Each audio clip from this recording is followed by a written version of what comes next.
Hello and welcome to the 57th episode of Rambling Weekly. How y'all doing? Anyways, I've got a guest with me today. Woohoo! And we're going to be talking about dreams, goals, how we do these things, how we deal with failure, success, and all that sort of fun stuff. So, I'm going to take a break, but let's get to it.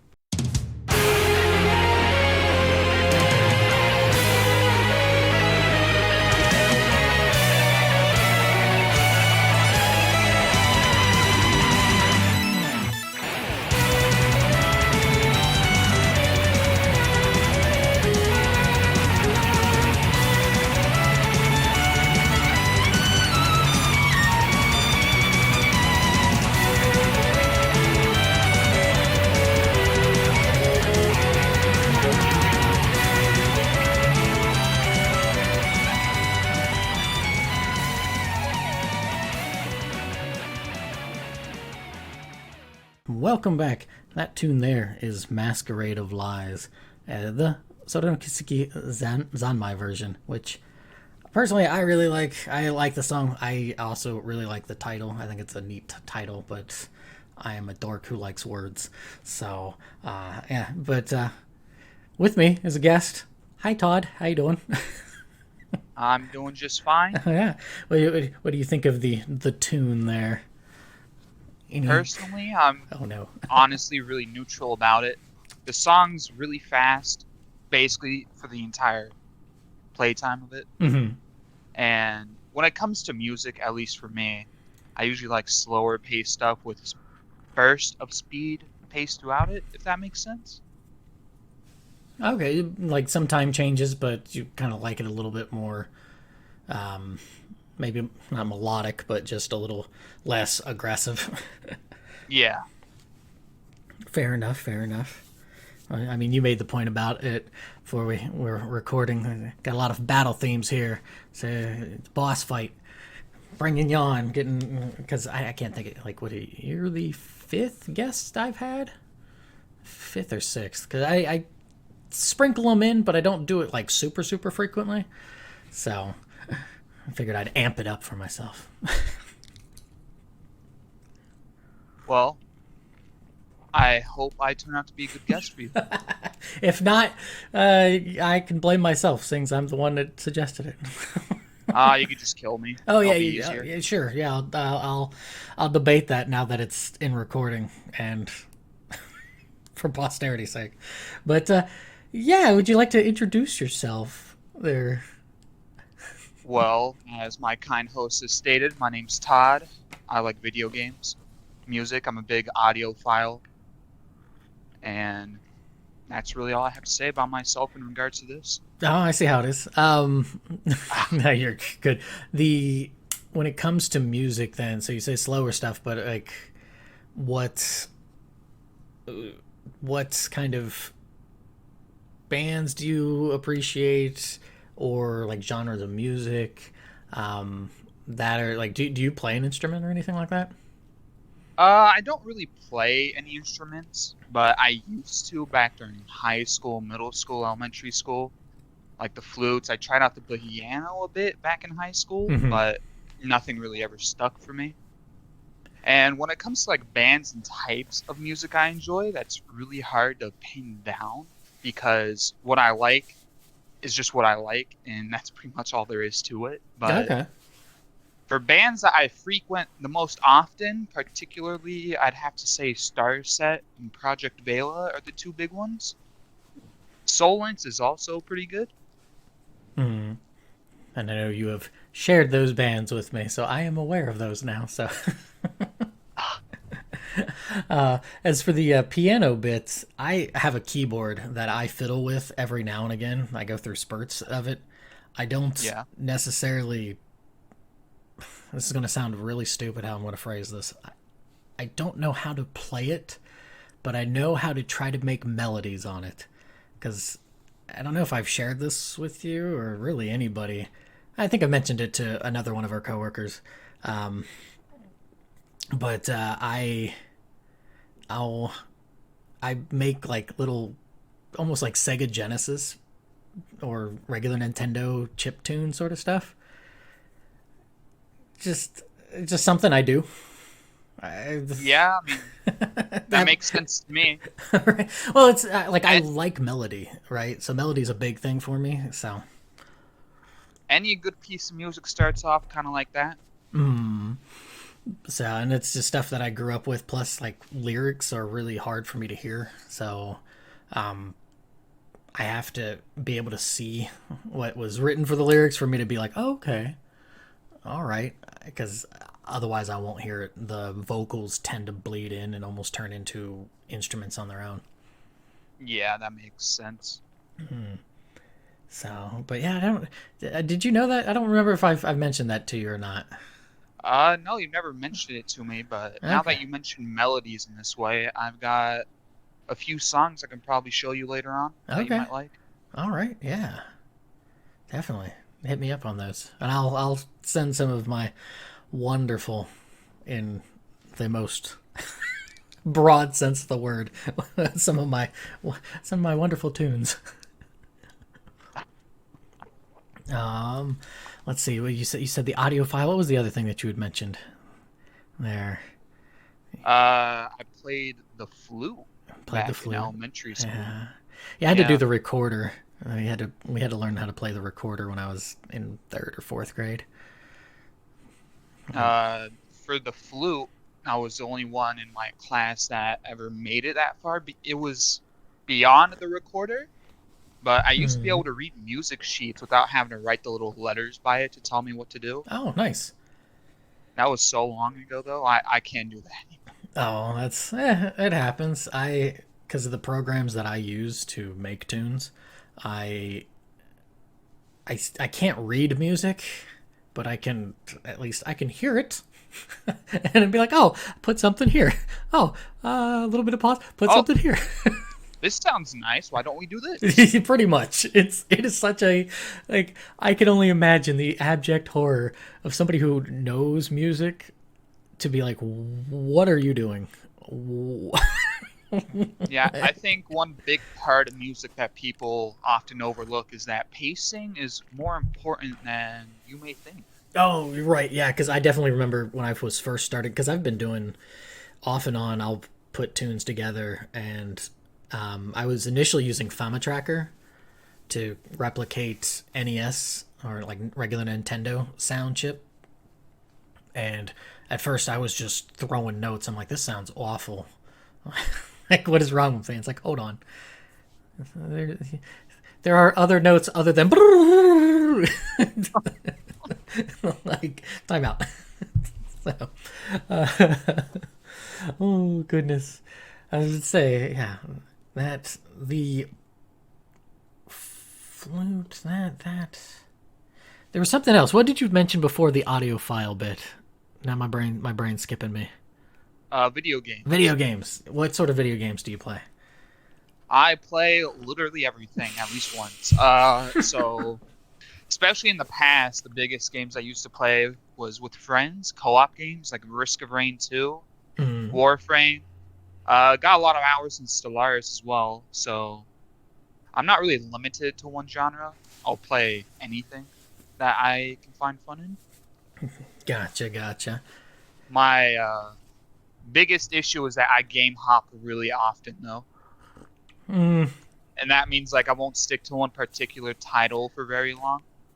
Just because it starts to wane in your interests, or just Yeah, but in special cases, said games will always have me coming back. Like Risk of Rain 2 and Stellaris are probably the biggest ones like that. I know you've mentioned both of those. Stellaris, is that the one that's um it's like a is that It's like a RTS. like a resource management for intergalactic travel and stuff like that, or It's a resource colony management game, but it's not strictly limited to that because Mhm. there's war, there's famine. You can destroy entire planets, that sort of thing. Okay, Build mega structures. like And it's Dyson got a spheres. really, yeah, it's got a really big modding scene as well that adds up so much more to the game. Yeah, that's something that I I know somebody else who's that we both know has mentioned stuff about mods for things. I really, not that I'm against him. That is just a pool that is a lot deeper than I really end up swimming in. If that makes sense. Yeah, you're far from the only one, believe me. I think some of them are really impressive. I know that one that was mentioned was about a what was it? A new Pokemon game, like a modded game that took like the most recent generation and reverted them back to the pixel sprites. I've never heard of that. Well, you'll have to ask our mutual friend, and I think you know who I'm talking about. Oh yeah, I know. Ask him; he'll gladly enlighten you because I certainly forgot. Pokemon's really not my thing. Yeah, it's not really my thing either. I grew up Digimon Hey, there we go. Yeah, and Digimon fans represent. Bakugan. Oh, that's the polar bear like one, right? Pakugan? No, No. Bakugan. I can't really describe it in all honesty, but it was just really popular, like sphere toys that would unfold into little Oh, monsters. okay. All right. Never The mind. cartoon based around those. They're like tops almost. No, that's Beyblade you're talking about. Oh, sorry. My childhood gaming lore is really not up to scratch. Yeah, I'll give you some homework later. Right. Thank you. I was gonna say Digimon. I remember when the first season aired in the states. That's how ancient I am, because that hit me, and I was like, yes, I like this a lot more than Pokemon. I don't know This why. shit's incredible. Right? I want to warp Digivolve into something cool. Sometimes I still say it, but like I don't. Now that I know you like mentioned Digimon, I'll probably say it a bit more because sometimes I'll let it slip about um like if something's super ridiculous, I'll just be like, oh, it's Omega Shenron levels of just absurd from that kind of thing. But I usually drop that when I know people are like into DBZ or something because it's otherwise people just look like, what are you talking about? When it comes to Digimon, though, I didn't really watch the original series as much Hmm. as I have all the other spin-offs of it, Okay. but I couldn't tell you a single damn thing about any of them. As I say, there was a game that came out about what 5 years ago. Maybe not five, but within 5 years or so. It's like Digital Sleuth. I've never heard of it. Okay, I think it's on Steam. Let me double check. I've heard it's really good.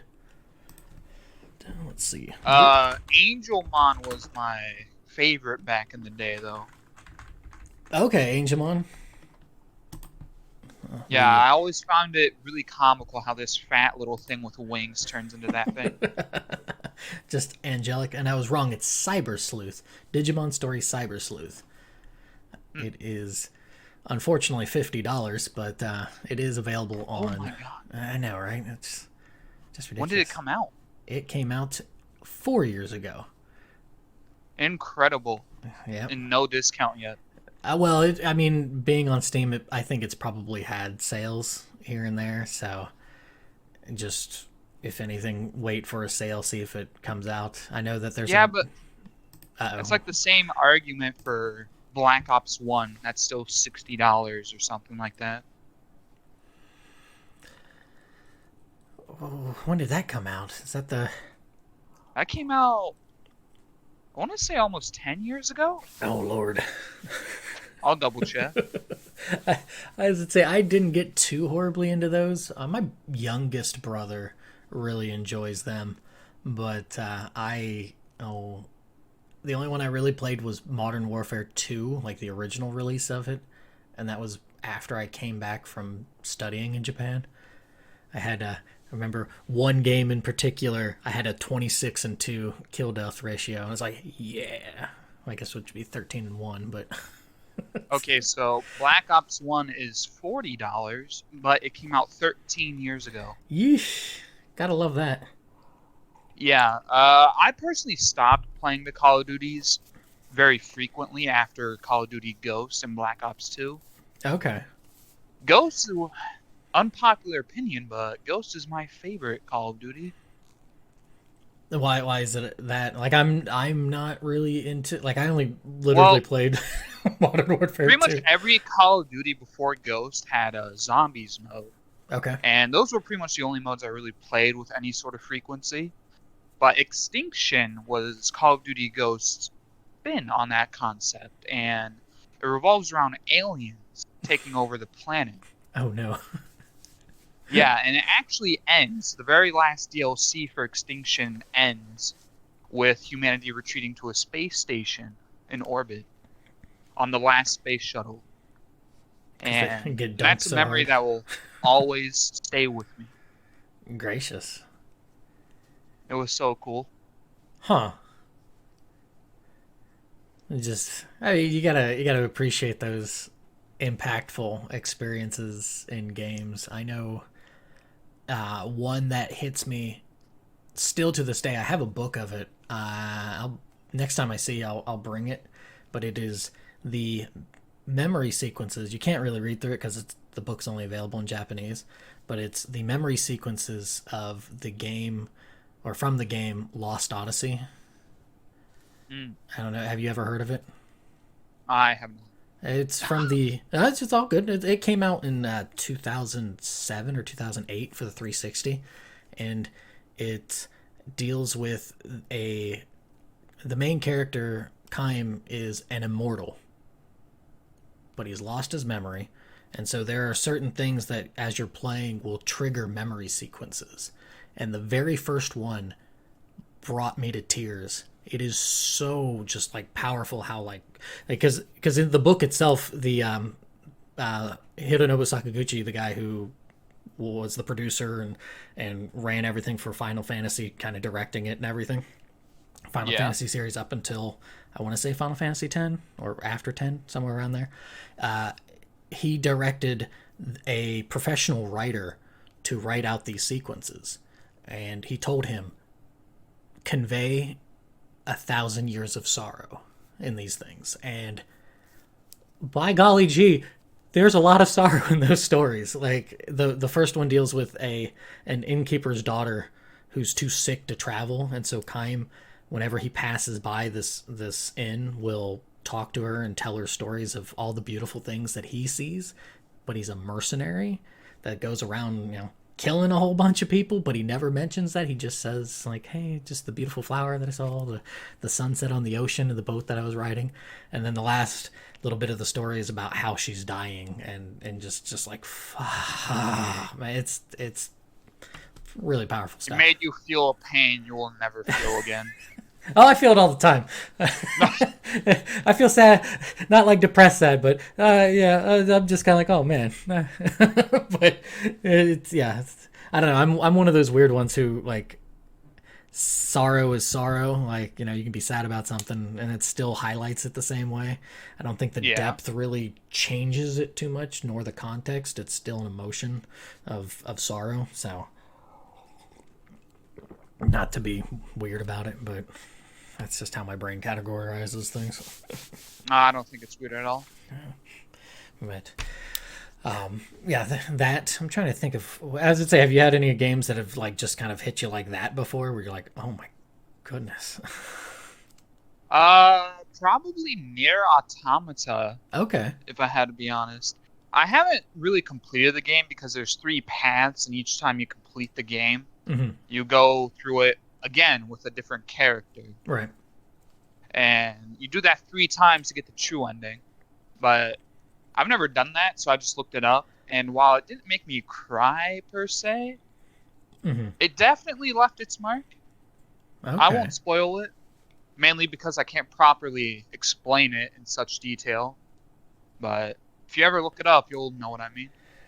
I I've never played it. I did look and see some things, but it's too hazy in my mind to be able to grasp it exactly what you may be referring to. Like I have an idea, Yeah. but I've heard that it's a pretty strong hitting game. One of my buddies, truthfully, I don't know if he really listens to these.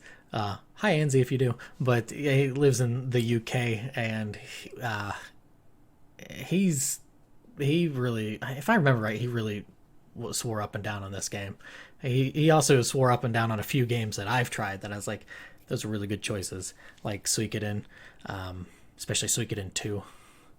Is both 1 and 2 are fantastic, but those are ancient PlayStation 1 JRPGs, Todd. I mean, I've played on the PS1. I'm not that young. I played Spyro. Oh, there you go. Right, yeah. Represent some Spyro. Or people. The OG Crash Bandicoot. Oh man, yeah. Yeah. Of those, there was the 3 of them. The third one was the only one of the Crash Bandicoot games that I was decent at. The other 2, I was just trash. I was like, I don't like these games. Third one, I was like, yeah. Yeah, now put a 5-year-old behind those controllers, and like I don't really remember much, but I do remember I loved those games. I was gonna say, I think didn't they re-release them at some point? Yeah.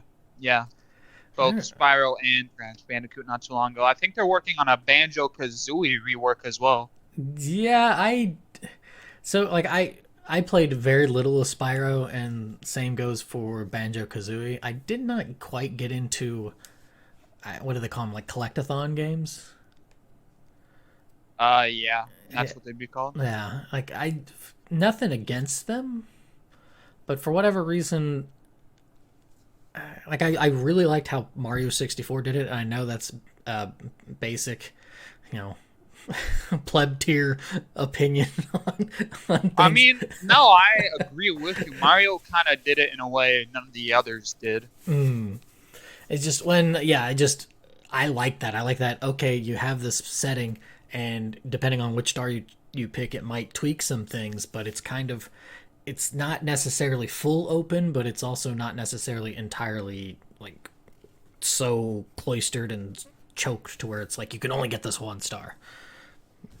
Yeah. Kind of thing. I think Sunshine probably did it the best out of all the old retro Mario games. Okay. You know what? I've played all of 8 minutes of Mario Sunshine. I bought a GameCube, and I had I didn't even have Melee. I had, what did I have for it? Melee is in Super Smash Bros. Melee? Yeah. I did not have it. Because I bought it, and then about a month later I had to sell it because I had no money. But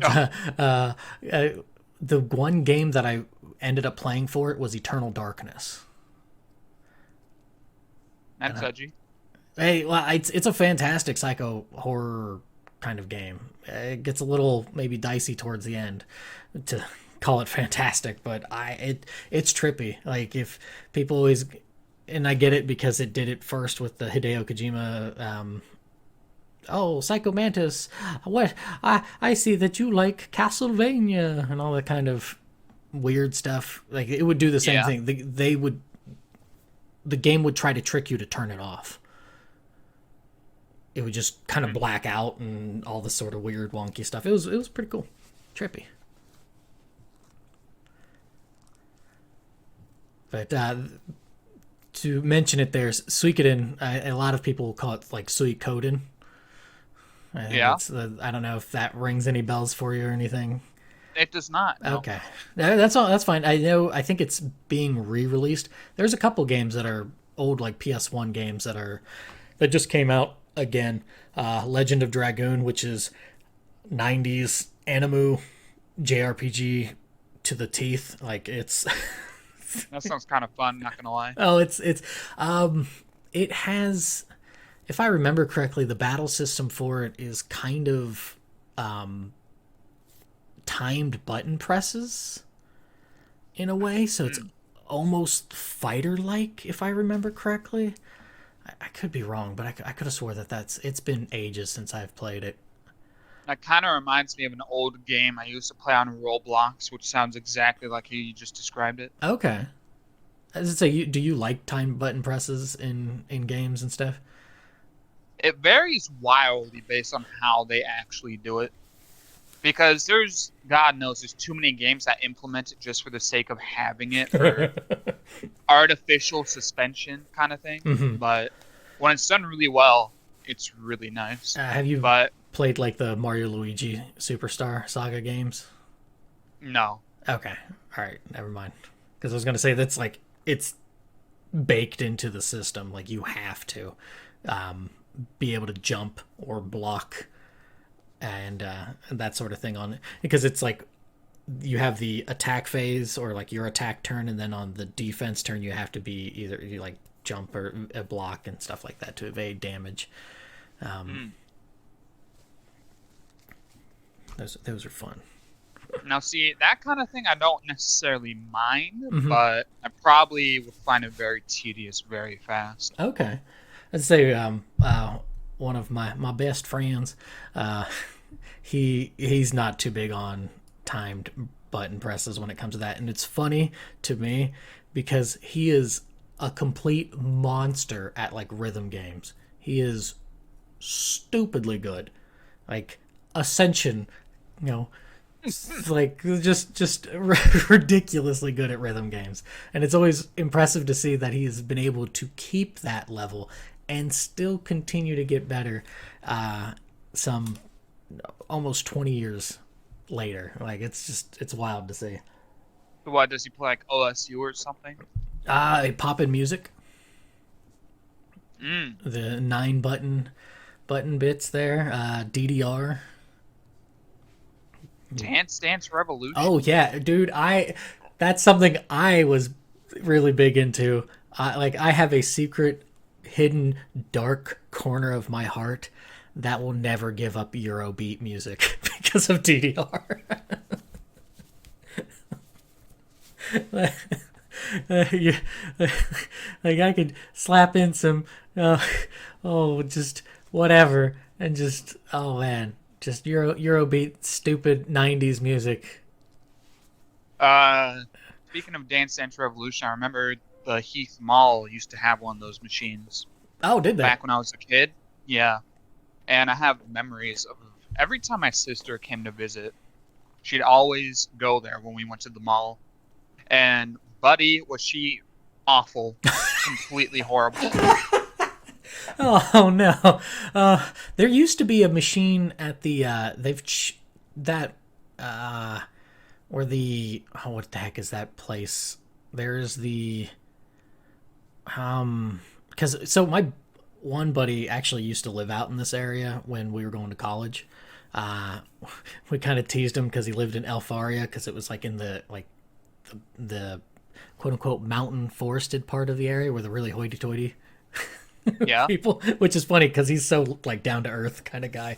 But there was one of the by one of the exits they have a oh, what is it like brew dog brewery kind of thing where there's a brewery place that's not too far from this area that's in Granville that's also like a hotel sort of place.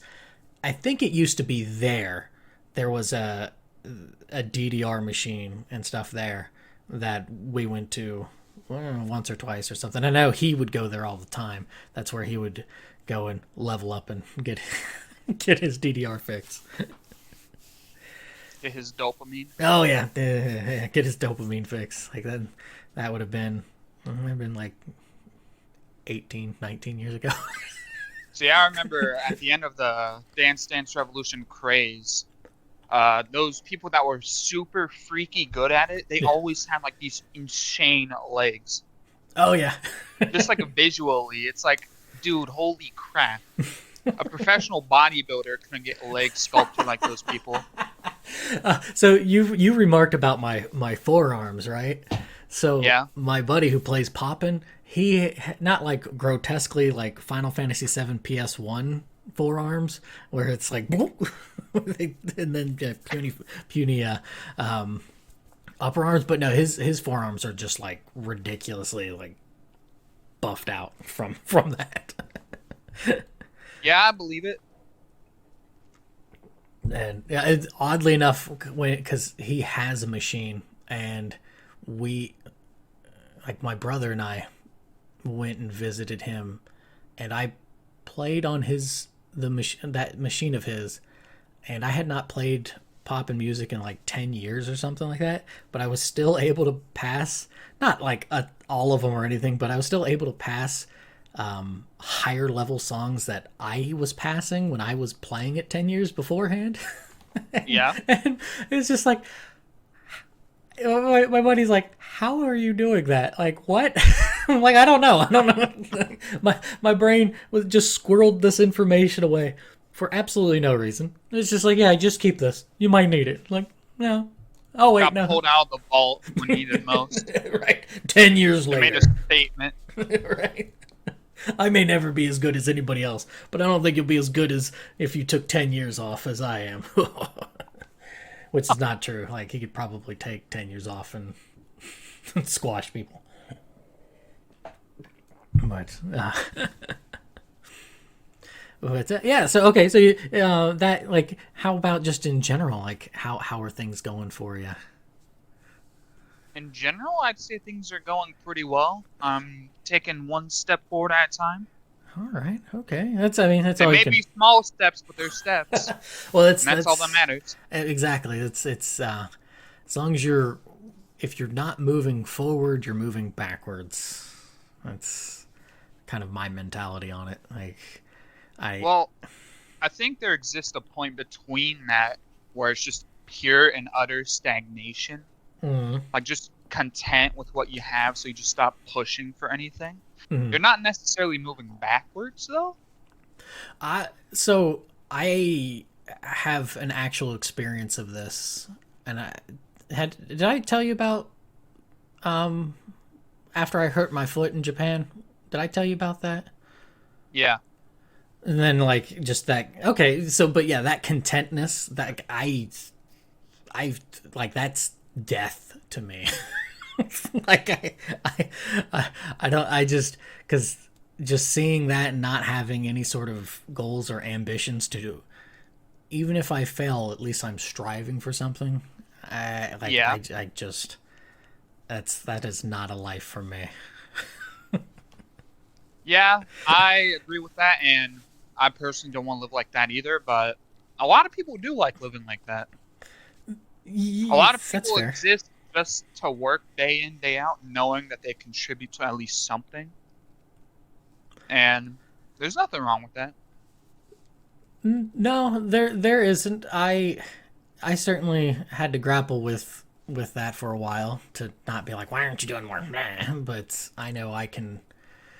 You know, my friends they're probably like, wow, Taylor, you were really incessant about, like, my one buddy David, like, because I've mentioned this to you, the last probably now working into month 6 weeks, I've been getting up at 3-4 o'clock in the morning, getting some sort of workout in, and just getting going.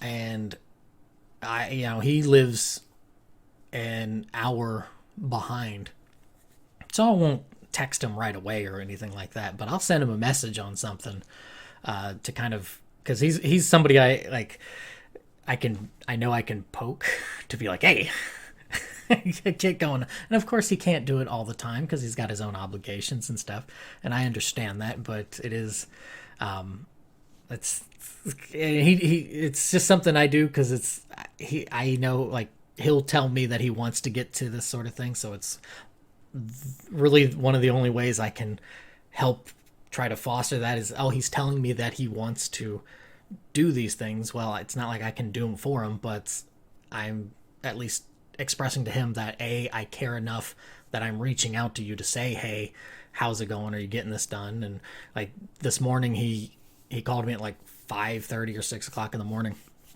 and we were talking for a little bit, and then he told me he got a call from his boss and he couldn't get much done, but he at least got a little bit done. And he hopes to get back to it. And I was like, hey, don't be down on yourself. You got at least a little bit done. Take that win and then, go from there, right? Take that one and keep going. Yeah, I agree with that completely. Like that's I think that's definitely a failure on my part a lot of times, is I'll maybe just how I express things, where it's like that go go go kind of thing. I don't know. Yeah. I don't know. I don't know if how I may come across. I'm not in other people's heads, but I imagine I probably come across that way, where it's like the go go go attitude is probably not appreciated all the time. I mean, I don't really see you like that, Okay. but that's probably because we're kind of similar in that kind of way. Hmm. Well, that may help soften it a little bit. It's especially if it's maybe in the other way, it could be more exacerbated to where they're like, okay, Yeah. all right, dude, like shut up. All right, we get it. We Right, get it. right. So I, it's yeah, I don't know. I've I think if I pulled some of my friends, and I know I've like talked to, I don't know if I mentioned to you, I talked to a few of my high school friends that I hadn't spoke to in a while. Not the one that I mentioned the other day, but different ones that I Mm. called them and stuff, and we talked, and it was like for both of them, even though we hadn't spoken in maybe like 8 years or so, we caught up with each other within like 20-30 minutes. And it wasn't because we were just like nothing's gone on in life. It's more of we Just haven't blabbering above each other. no, we just hadn't it wasn't like there was anything, like we were still the same us, just life is, well, it's carried us to where we're at, but it's like, oh, we know, I know Jared, I know Graham, like they know me, like it's just one of those things. I don't know if it's really hard to explain unless you've like have friends that you've known for a very long time. Yeah, for me, when I went homeschooling for the last couple of years of my high school career, I kind of lost contact with everybody. And I Hmm. think I told you about that before. Yeah. But in that event, that time frame, I've kind of lost my ability to be as social as I once was. That Mm, makes sense. Just kind of like being homeschooled for 2 years straight, not seeing anybody outside uh, of family, of course. yeah, my brother got homeschooled for a bit, and I think he was fairly resentful for it. I kind of wish I would have been homeschooled at least my middle school years, because middle school was awful. I mean, I was not a fun time, even like towards the back end of elementary school. And then I moved, and then seventh and most of eighth grade wasn't like horrible, but it was just kind of, it moved from a bad situation to a and then I was just being a horrible kid, and like horrible to the point where one of my friend's brothers got like jumped or something, and I had the impetus in me to grab a knife and go, all right, let's go find him. And my mom had no desire to like try to talk me down. She's like, okay, fine, go do it. Shit. Yeah, yeah, yeah. That's like, I mean, I definitely wasn't a ray of sunshine either, but it's like, what? oh yeah. Well, no, I wasn't about to have. No, you do not mess with. No, you do not mess with my friend's brother. Well, yeah, that's how stupid and reckless I was, right? That's just like, what are you doing? And not only what are you doing, I always go back to, like, this is a failing on my mother at this point, but this is this is where it's good to have like a father figure or your dad Yeah. around to be like, hey, dumbass, like, no, you're not. Hey, dumbass, I'm about to slap you upside your dumbass head. Right, right, and yeah, I was a bit of a wild child. I like, like, but it probably would have behooved me to have been homeschooled, not necessarily with my mother, because after, like, towards the end of eighth grade, I got another little funny little caveat in this. So the last 9 weeks I had to move because my dad had gotten custody of me, so I could no longer stay at that school. Right, and I was a Yeah. horrible student in middle school. I just screwed off. I didn't do anything, whatnot. I was barely passing.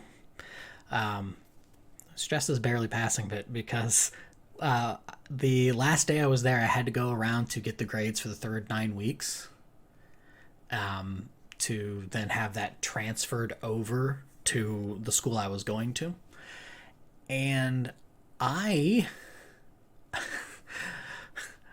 I had gotten an F on my third 9 weeks in English class because I just absolutely did not respect this teacher, and it was not any fault of hers. It was just me being just a little turd, Yeah. kind of thing. There is no other word for it. It was just me being an immature little brat, and I got that, and I was like, oh, I can't have this because that'll fail me for the 8th grade. So I forged a B minus out of that paper, and they whoever was kind enough to spot it, which probably would have been Mrs. Montenegro, she changed it to a D minus just to probably get me away. I don't know, but Hey, it won't be the first time teachers did that. I mean, it would have meant summer school, but yeah, and here's the thing, like that school that I went to, yeah, its standards were a little bit more lax. However, like the grading scale was a little tighter, so instead of being 91 or 90% to 100 to be an A, it was like 94 to 100%. No shit. Well, but I still ended up getting like straight A's, kind of thing. Partially because there were people, I was kind of in a different situation that was like, hey, you're not going to be an idiot. Be an idiot and see what I do to you. Kind of thing. So. Yeah, I guess you and I have had a pretty similar school life in that regard. Especially in middle school. I was failing throughout all of middle school, but because of the No Kids Left Behind law that got passed before I actually went into middle school, I literally just took that to sleep all day and I socialized instead of doing anything. And because of that, they just kept pushing me forward and forward and forward until high school. And that's when I finally realized, oh no, I just wasted all 3 years of my middle school doing nothing. So throughout all my 9th grade, I was trying to get my act together. Mm-hmm. And that was hard because I spent the last 3 years just doing fuck all. Yeah, no, yeah. So, I mean, it's a testament to yourself to be even able to acknowledge that, right? Yeah, but acknowledge the first it half and of then 9th grade, it was really hard. I pretty much got D's, C's only. Mm-hmm. And that carried on into 10th grade until about midway through where I started getting B's and C's, a couple A's, especially in like history and science. Okay. And then I got homeschooled the latter 2 years. And because of that sudden shift in everything, I ended up graduating a year late. I graduated in 2021 instead of 2020 like I should have. And the only reason for that is because I was only missing some PE credits I had to make up somewhere else thanks to the change. Gracious. There was something I actually had seen about how when there is no reward given for, or like if it kind of stems from and this started happening, I know, a lot when I was a kid, the everybody gets a trophy thing. Like there's actually something to that diminishes a group of, just whoever's involved in this, the participants. It diminishes their efforts to want to succeed because, well, everybody gets a trophy. Like there was something I was watching on that about like the psychological effects and everything that was really fascinating. And it could, to me, that sort of ties into the note, like it's a noble effort to not let people slip through the cracks on certain things, right? But there's I think a difference between like aiding and trying to get people to go as opposed to just pass them through, right? Yeah, that's literally what the No Kid Left Behind law did. So no matter what you did, you still got pushed forward. And because of that, especially in my life, because you graduated long before I even went into high school. So yeah. I'm in high school, and last I remember, there was like 7, 8 kids in my class. Like they didn't share the same classes with me throughout the day. They just left. They dropped out. Oof. Because they were similar to me to such an extent that they didn't do nothing, but they Mhm. never changed it. Yeah, So they that's just kept doing what they was doing in middle school. yeah, And that's a rough. because the towns here are so small, Hmm. everybody from elementary, middle school, and high school just went through their entire school life together. Yeah. So we all knew these people pretty damn well. And Hmm. when they left, I never saw them again. Oof. That Yeah, that was it. They were gone. that's the one thing that's really hard for me to conceptualize is because I did a lot of moving around. I think on average I have moved every 3 or 4 years of my life. Yeah, I did as well. So well, you kind of stayed in the area though, right? Yeah, we You're saying, stayed in the general area, oh, Newark Heath area, but we mhm. moved so much that sometimes I did have to switch what schools I did go to, especially Okay. during elementary school. I think I went to 5 elementary schools Oh, over my. gracious.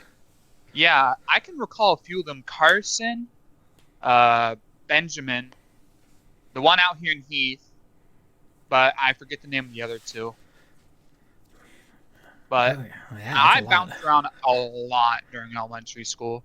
Middle school, it was more stable because it was only like 2 middle schools, and that's in Heath and Newark together. Okay. And then high school, it was the same as well. Gotcha, gotcha. I Yeah, just stuck to the same high school. mine's more fragmented where it's like preschool, like before going to school or anything. I was living elsewhere and then moved to a place, and that's when I started school. I wasn't even allowed to go to preschool. They literally kicked me out the after one day. They told my Why? mom, oh, because they're like, he is horrible. Do not bring him back. Yeah, I went to this one elementary. It was like a preschool for Mhm. preschool. You know, those like specialized buildings and everything. Oh yeah, yeah, Yeah, I went to one of those, and that was a big stinker back then. Like those schools that give you like nap time and everything. I yeah. would literally never sleep. Well, and see, like, how, what am I thinking? Daycare does the same thing. I remember having to be in daycare, and because I was at like the like getting close to the edge of not being able to stay at that, like, probably should have stayed at it, because what ended up happening is when I was old enough to be able to stay on my own, I literally hated going to school so much that my mother would leave, and then I would stay at home, go to school for lunch, and then go back home. This was in sixth grade. So, Dude, I wished I could have done that, especially during my middle school life. Like nowadays, if you go to school, there's so much security and oh, mechanisms right. in place to stop you from leaving. It's insane. Oh, yeah, I Like walked right out the door. if you have a medical emergency, they will not let you leave unless the nurse clears you Yeesh. or until an ambulance comes and gets you. That's great. Yeah, no, I literally just walked out the doors, or like during recess, just kind of slide away, and because They never noticed. oh no, they noticed. They noticed after like about a week, because they noticed because it was compounded with that. It was compounded with me not doing an art assignment.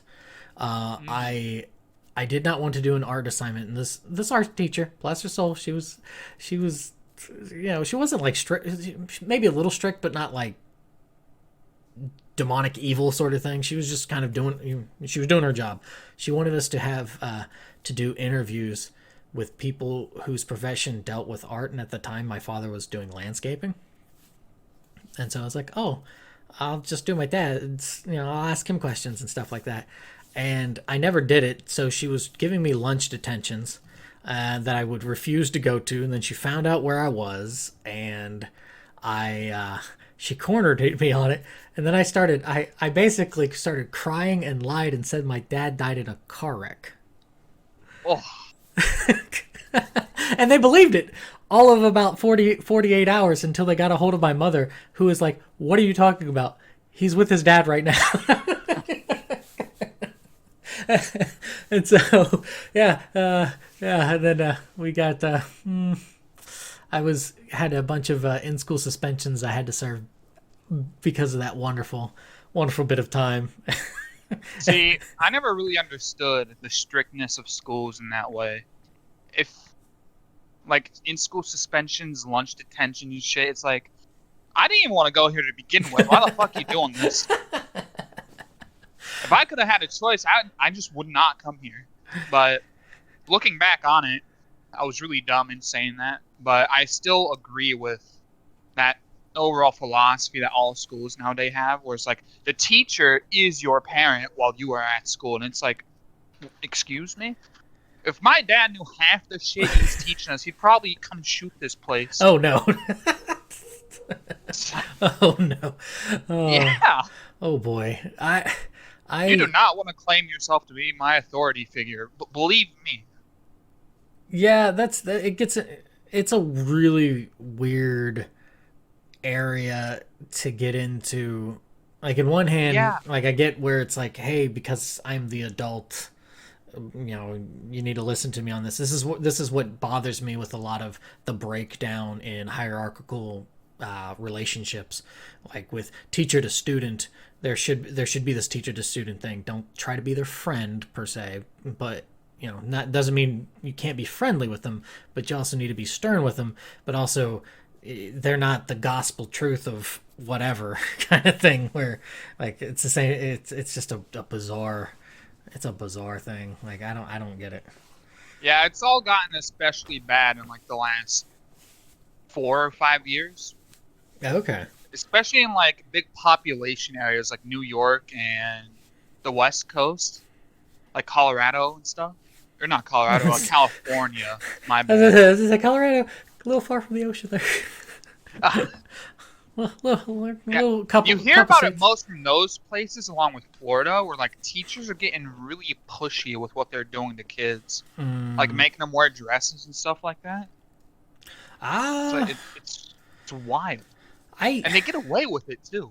Yeah, like I don't know. Like that's because I'm not there to see it, and plus, like when I was a kid, with the nobody ever really like when it came to the teachers. There was only one teacher I can think of who, in like elementary or middle school, who had any sort of that was impressionable on me.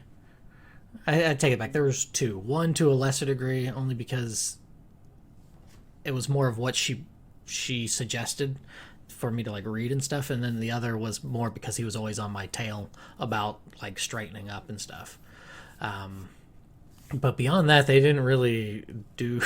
They're just kind of like, he's a lost cause. Like, Yeah, the two teachers that have had the biggest impact on me are both high school teachers. okay. And one was a ninth grade history teacher, Mr. Nile, and the other one was 10th grade history teacher, Mr. Smith. Now, I won't get too much into Mr. Smith for now because he's a big part of why I turned out the way I am. But Mr. Nile, what stood out most between me and him was that I wouldn't say it was a respect, but he knew I knew the material well enough. So he usually just left me alone. And at one point, I got to teach my own lesson to the whole class because of that. And this was during like the World War II era period. Okay. So naturally, I taught everyone about the hydrogen bomb. Oh, lovely. Yeah, it was a lesson that involved a computer map of a site I found where you can simulate nuclear blasts anywhere on the globe. Mm-hmm. It will tell you the death count, radiation, and everything like that, the fallout. Oh boy. And that's what I based my whole lesson around on. Okay. As I'd say, I've been to like Hiroshima and seen like the Genbaku, and that's sort of just the I've sat in on a survivor of the nuclear bombing there in Hiroshima and stuff, and just a lot of the details and whatnot. Oddly enough, the water in Hiroshima tastes kind of sweet. So still didn't grow like a third arm or anything like that, so it seemed to have been fine. I actually taught 10th grade math. I taught a lesson or two in geometry or yeah, it was like a geometry class of some sort that like a lot of the kids were or kids, a lot of my friends and peers were struggling with, and the teacher's like, Taylor, since you know this stuff, why don't you teach for the day? I'm like, or at least teach for the class. They teach the class today. And I was like, oh, okay. Now I don't know if she just wanted me to do that because she had a lot of other things to do, or if she saw something in me that wanted to do teaching or what have you, and wanted to try to stoke that flame. But yeah, I swear to you, she just want to be smug. That's literally all it is most of the time. Like especially when math teachers do it, because I've had that happen to me as well with like Mr. Clark. That guy was such a fucking asshole, dude. Oh no, and he'd always pronounce scenario a scenario. Like he emphasized the A way too much, and like he always did it on purpose. And every time I'd correct them, it eventually got me in trouble. I will say that I wish I could remember her name. She was really nice. She was not mean. Like she was actually a really nice teacher. Middle school as well when all that happened. He was the 7th grade math teacher, I believe. Okay. I had my 8th grade math teacher. He was a Vietnam vet, and we didn't know this, but he'd always make these jokes about like, oh, the homework from the elf today and stuff like that. Just, whatever, just kind of being silly. And I remember me and a couple friends were always like threatening to kidnap the elf and then like ransom him off and all this sort of like really violent stuff. And then we had there was a bit about the Vietnam War, and there like for a week, Mr. Holt spoke about his experiences in Vietnam and like the 3 different instances where he should have died and somebody else did. And I was just like, okay, no more jokes about the elf. like, the elf's fine. I'm sorry, Mr. Holt. I guess that's the difference between you and me, because I never let somebody stop me from making a joke. So I probably would have walked in the next day like, "Good morning, Vietnam." And that brings me to the last 3 days of 8th grade before summer broke out and the transition to high school. Mm. We was doing an English lesson about a horse panel. So these 2 horses, we were talking to each other going, I'm so hungry I could eat a horse. And something in my mind clicked. And I said, technically a blowjob is cannibalism. And well, I said that loud enough, and the whole class just went dead silent. And the teacher was like, excuse me? So for the last 3 days of school, I just got expelled. Out of school expulsion. They're like, get the fuck out. Oh goodness. Yeah. They were furious. Oh, that's my goodness. I can't. I don't have anything. I don't have anything like that. I'm trying to. Nothing. No. Probably the worst thing I can think of that I ever did at school. 5th grade, there was the teacher for like special education. Yeah. In their class, she was mean. She was a mean woman. Just this crotchety, angsty, mean woman. And so the substitute teacher we had, and I was in 5th grade. The substitute teacher we had was like, hey, I can't remember what Hines was it? Like Mrs. Hines or something? It's her birthday. She's 50. Let's make her cards and wish her happy birthday. I did not like this woman. And it wasn't even like, it's not like I had classes with her or anything. It was just how horrible of a person she was to all the kids whenever we ran into her and stuff. And mind you, I'm also a little hellion, so what I perceived to be this horrible, evil teacher could have just been her just tired of dealing with my nonsense whenever she saw me in the hall.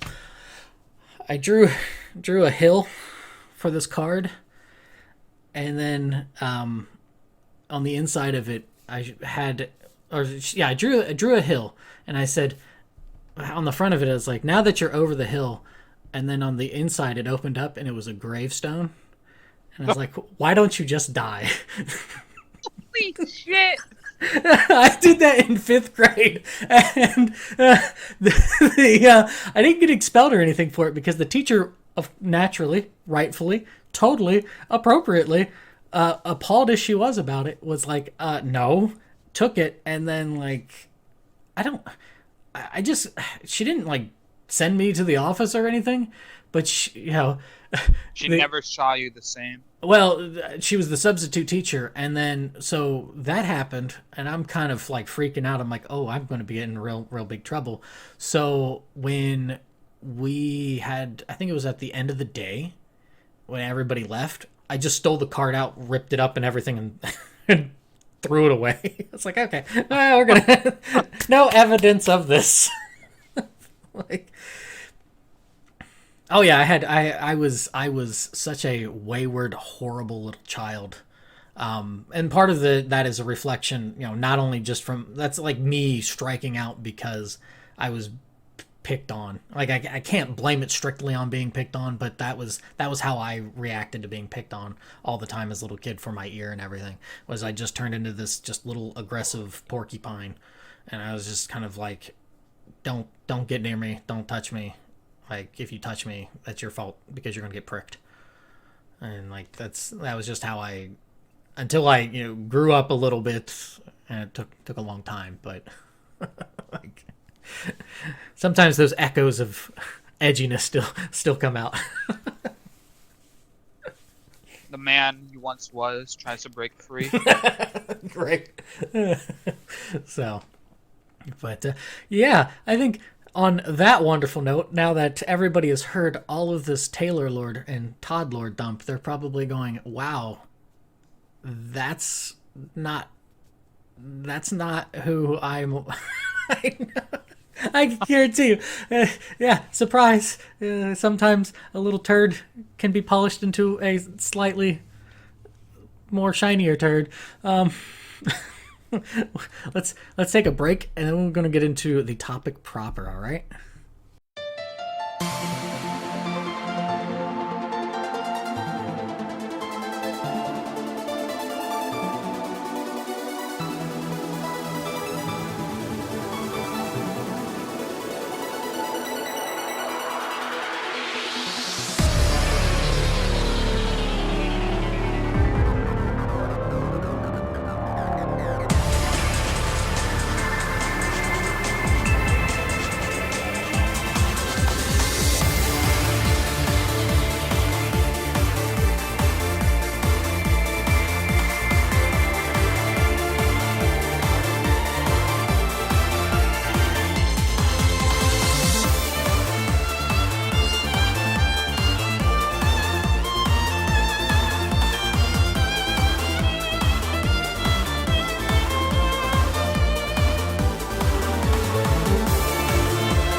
And welcome back. That their tune is Silver Will, which for a lot of people who are fans of the Sora no Kiseki or the Trails in the Sky series slash just the Trails in the Sky trilogy, this is a pretty prominent song. This song was one of the first songs I remember hearing. This is actually what got me into playing the series itself up to a certain point, and then just kind of petered out. But I really enjoy it, but it has waned a little bit in my how much I like it. But every now and again, I'll be like, oh, this is just me being a goober. No, this is a really good tune. What did you think of it there, Todd? I think compared to the first song, I like the pacing much better. Okay. I also especially like the piano. I'm a real sucker for stylized piano and violinist musics. Okay. So As I say, you I'd might. probably listen to it again. As I say, you might like some of the more like rocking stuff that has violin in it, right? Because I think didn't you mention to me at one point about Lindsey Sterling? We talked Yeah, about okay, yeah. yeah, So she's like the pioneer of that kind of thing and that I know of. as I would say, I know Japan. This company, Nihon Falcom, they do like the Trails series. They also did or have are doing the East series, which is YS. I don't know if you've ever seen those games, but I think I might have mentioned them to you. It's like an inversion of Zelda, where Zelda's, say 3/5 puzzle, 2/5 action for the most part. East is like probably more 4/5 action and 1/5 puzzle. Hey, you've actually never mentioned it to me, but it does sound kind of interesting. Okay. I used to play a lot of puzzle games growing up. Oh, well, yeah. This less puzzle. It's much more action. It's like okay, Mm. balls to the wall, just hack and slash, but old school style sort of thing. Killed, Yep. The and that's the puzzle. whole game. The puzzle is how do I kill this thing by stabbing it. Stab, stab. So, but yeah. So the topic going to be discussing dreams. So lay a card on the table there. Dreams for yourself. You don't have to, I guess, be specific, but yeah, what are some dreams that you have or some goals that you have? Well, most of the dreams I've had as a child, I've just dropped because they were so unrealistic, you know. But You want talking to about hold modern on, hold day on. today, Do you want to share any of those? Because I'm kind of curious to. well, as a kid, I wanted to be Godzilla. Okay, That yeah, that was my dream, that's kind of or hard like an to. astronaut or something. uh, But I say, nowadays, yeah. now that I've grown up and come to learn who I am as a person, kind of Mm-hmm. deal, like more of myself. Mm-hmm. I really like astrology, astronomy, anything involving space, the skies, above Earth. Mm-hmm. I've always wanted to get into that specifically. That's like the one and only dream I've had for the longest time, though. Just something about Ohio that makes people want to leave the planet, Yeah, because if you keep an eye on that kind of stuff, a lot of astronauts are actually just from Ohio. right? But yeah, um, no, I don't want to be an astronaut per se. I mhm. do want to go to space, but not for that kind of purpose. Just from your But I want to experience, man like the weightlessness. telescopes, like especially the I forget the name of it, but it's a project that turns the whole Earth into a big ass telescope. Oh, And there's multiple arrays around the planet that all focus on one point in the sky. uh huh. And it's basically using the shape of the Earth to all focus their areas on one specific point. And I'll get you some images later, but it's really, really fascinating stuff. Yeah, I'd like that.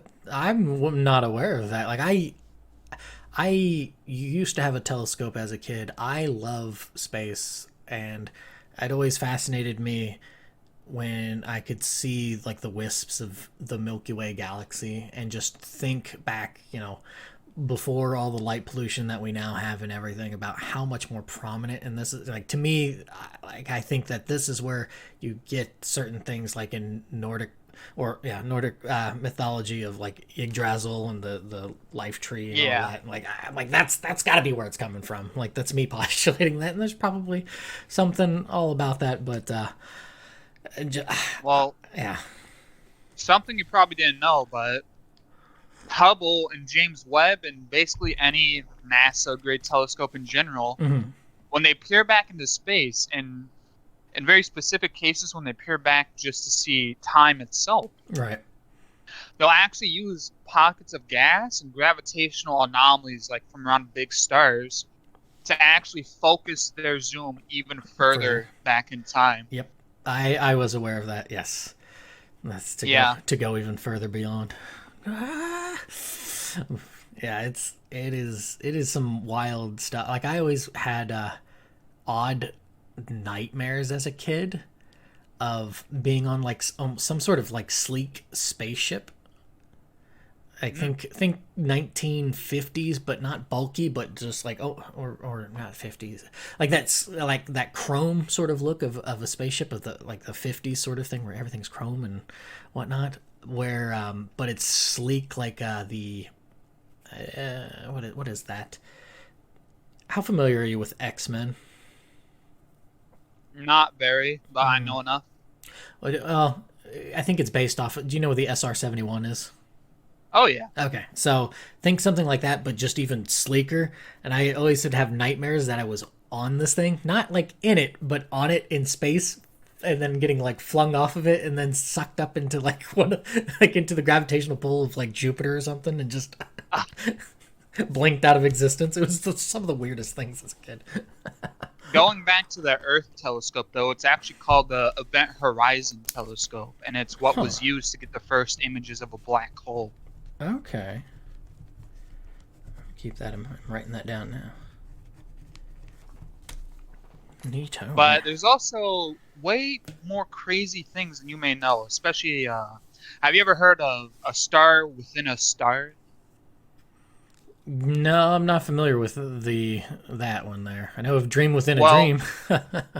it was discovered by a Polish astronomer, and it was named after him, so I can't even begin to say what the fuck it is, but it's basically a neutron star within a red giant or any other sufficiently large star, Oh, that sounds where horrifying. the neutron star gets sucked into it and effectively becomes the new core of the larger star. Oh my goodness, that sounds Yeah. terrifying.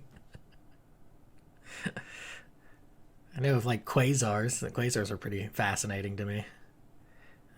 Oh, the active black holes. Mm, yeah. Oh, I'm trying to Have think you of. ever heard of a hyperquasar?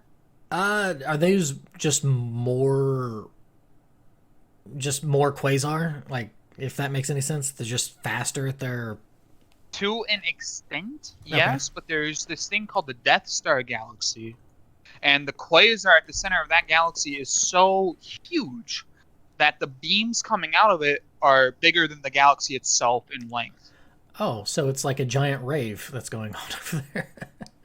Yeah, and that ray is actually going into another galaxy and like fucking everything up in it. Oh God, that sounds awful. Yeah, because it's part of, I think, a binary galaxy system. Okay. Kind of like how the Milky Way is bound to Andromeda. Right. It's the same thing Right. going on. I was about to mention that, yeah, because that's a few billion years away, or a couple billion. That's a while, isn't it? Oh yeah. Yeah, it's I thought it was like what, at least 1.2 billion. And I remember seeing the oh, See, the possible. galaxies aren't going to collide head on. Mm-hmm, They're going to skim past one another. mm-hmm, So for a brief moment, we'll actually be a part of two galaxies, and that's when it's going to get really dangerous right. because collisions are very common naturally when something like that happens, Yeah, that's not gonna be fun. But especially around stars. Stars can gravitationally sling basically everything out of whack, mm-hmm. along with the black hole itself at the center.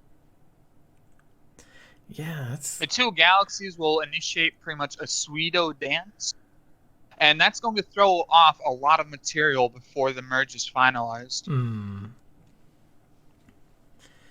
well, good thing I will So be long and gone. There'll be a lot of dust on my bones by that point. So, I'll become an AI and live forever. uh, I don't know if I'd want that. I think I'll pass. I mean, I've seen things about AI, spooky things, spooky. Well, so with the this dream and this interest in things like astronomy, um, are there any sort of plans that you've started to formulate to try to either, if even if it doesn't become maybe a profession, something that at least satiates it through a hobby or anything of the sort? I have planned to pretty much Jenga block my way there because school for that in particular is one of the most expensive things you can go to. Mm-hmm. So I was thinking of going to a trade school as a stopgap to learn welding and use that to kickstart the money I need to get into that college. But to do that, I need to first get a driver's license, which I am slowly working towards. Hmm. As I say, you got to But put those steps into place, right? You gotta. yeah, Um, it's so you have that in mind, and then you've got these steps in mind to get to this next, like to get a license, right? yeah, Okay. Um, and then from there, you do you like write out what your plans are for it, or do you just have it kind of mentally logged into your head? For myself, I know I've mentioned to you personally, and I've even mentioned it on podcasts and just other things that I do. It's like I used to do a daily thing for myself, but now I've kind of bled it out to a weekly one.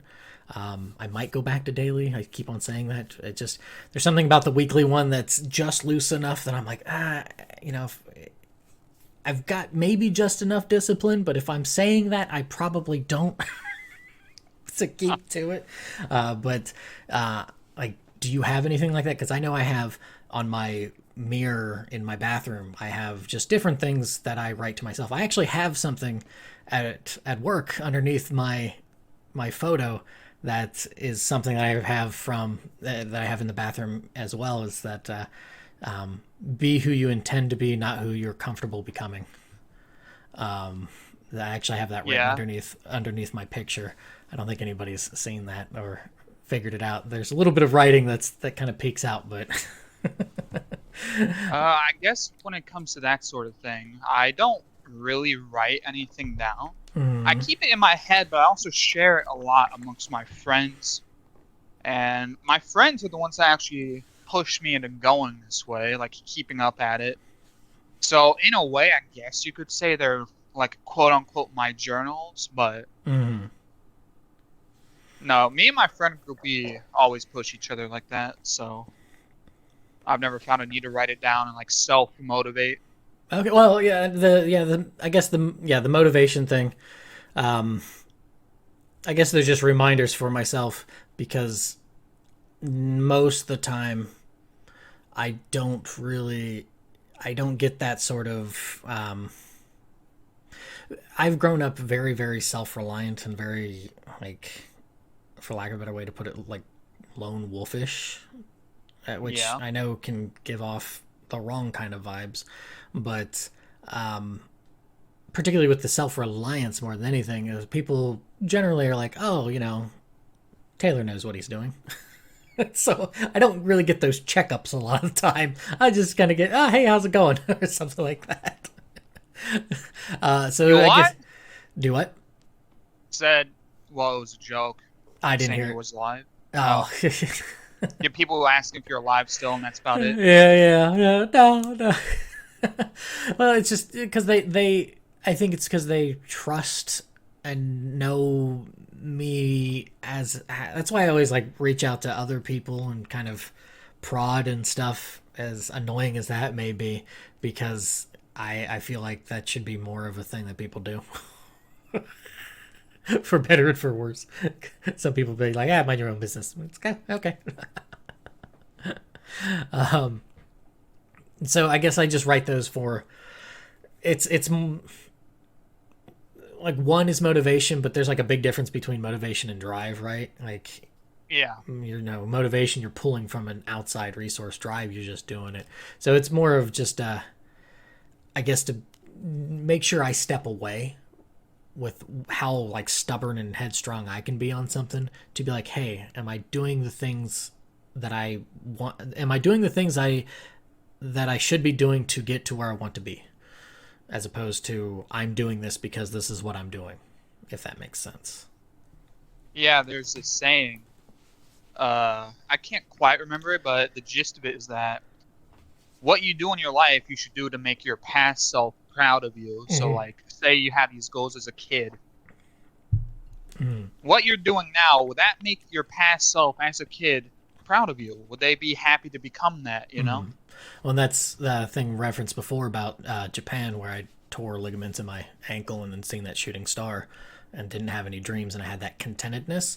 That was me being like sick and just thinking, oh wow, past self, had all this drive and all this push, ambition, what have you, and it got you here, and then you want to slap you silly.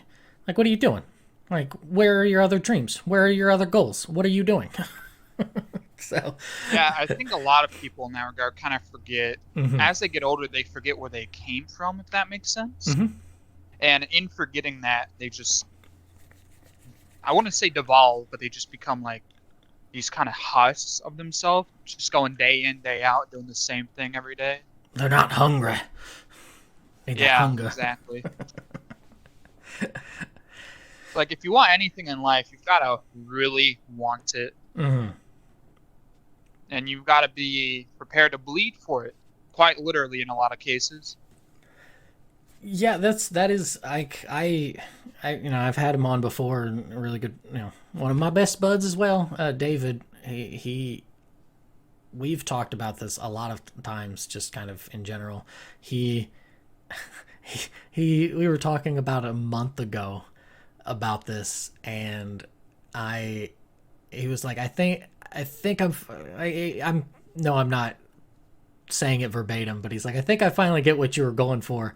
You know, when you were harping on, you just got to do it. Like, you can't, you don't, you don't let it just kind of happen. You can't. There's not a perfect moment for it, or just kind of, let me get to it. No, you have to make the time somehow. Whether that's by cutting out a couple hours of sleep, whether that's not going to something like, I know for myself, had I not sacrificed some of my social, like, going outs, or doing some other social stuff, like, in for a while there, I um that the buddy that lived out here and stuff when we were going to college and stuff, I always think of me as Piccolo, because I'm there when you need me, but Huh. if I'm not, I'm like kind of off doing my own thing. And that's, I know that if I did not do that, I never would have went to Japan. I know I wouldn't have. I don't even think I would have, like, graduated college, and neither of my parents graduated college. They, they. I would say they chose a different route to go, but that means they would have to go somewhere, and it's, I don't know if they really, they really did much. I love them, but they. But, like, you know, graduating college, even, or just, you know, going to Japan, finish, like, writing and publishing that first book, getting through the second book. I know if I did not make certain sacrifices in certain ways, I would not have done those things. And that's not to say that those sacrifices I made are better, or that is the right choice. It's just, that's my choice, kind of thing. Yeah, I'm still kind of coming to grips with that reality on my own. Mm-hmm. See, I would sacrifice something if I wasn't so afraid of missing out, if that makes sense. You have Because growing up, FOMO. I didn't really do much of anything with anybody, especially like my friends, because we didn't have the money to go on those school field trips and stuff like that. Mm-hmm. So I'd always be left behind with like one or two other kids Mm-hmm. that just couldn't do that either. And we watched movies. And as I got older and older, I constantly got myself involved with more and more stuff, especially during my school life. Mm-hmm. So now that I'm out of school and focusing on building my own life up, it's like, well, what do I do now? What do I get rid of? I like sleep. I like socializing. It's like, I don't want to miss anything, you know? Yeah, no, I get it. I mean, this is, yeah, that is the tough thing. I always think of, you know, even though I've never really played it, D&D, you only have so many attribute points you can allot to your different skills. I don't know if you've ever played D&D or have I've, any. I've played enough games similar. Okay, right, yeah. It's, you know, there's, uh, it's just, it's the same thing with time, right? And I think I've mentioned this to you. Like, there is something about that scheduling thing, and I bring it up, and I really want to stress it, because there's something about it that feels like it condenses time. Ever since I've gotten back into doing that, I have been much more on point to get whatever business I need to take care of done, and then it is freed up to allow me to have a lot more time, to where, like, I'll sit and maybe like, read something for 45 minutes, and then I'll be like, wow, it's only 2 o'clock, and I have all the rest of the day until I go to bed, which, not to say that I'm an old man, but, I go to bed at like 9, 10 o'clock at night because I'm up at 3 or 4 o'clock in the morning. And so, Yeah. like, it just, it seems paradoxical, but I don't know, maybe something to possibly look into, see if writing down things to be like, okay, bullet point this, these are the things I'm tackling, get this done. Because I know there's another mutual person we know that I've like harped on to be like, well, then just do the things, like do these things you need to do, and start going, like, because it's not necessarily that it's an arrested development, but it kind of, to me, it would feel like you're possibly spinning your wheels. Yeah. Yeah, you're spinning your wheels, but you're not going nowhere. Yeah, and that can just, A, it builds frustration. B, it's a quick way to feel defeated and just be like, why am I even doing anything? I'm just going to sink into whatever it is that makes me feel comfortable. So you get into this comfortably numb situation. I think that it's also how a lot of people end up dealing with failure. Like, I don't know if you have anything in particular that you can think of when it comes to failure that you can, like, is there anything when you come to like failure that you're like, oh wow, oh boy. I guess the biggest things that come to mind is the years I spent getting my ID to no avail, which I've told you about. Mm-hmm. Uh, and my school life. I wish I would have done a lot of things differently, Mm-hmm. but at the same time, I wouldn't necessarily regard any of it failures. Not to such an extent that I'd get beaten down over it, but if I did so and so differently, then I wouldn't have met so and so online, or wouldn't have done so and so with my family. So it's like there's a give and take in every situation that you Mm-hmm. have to look at.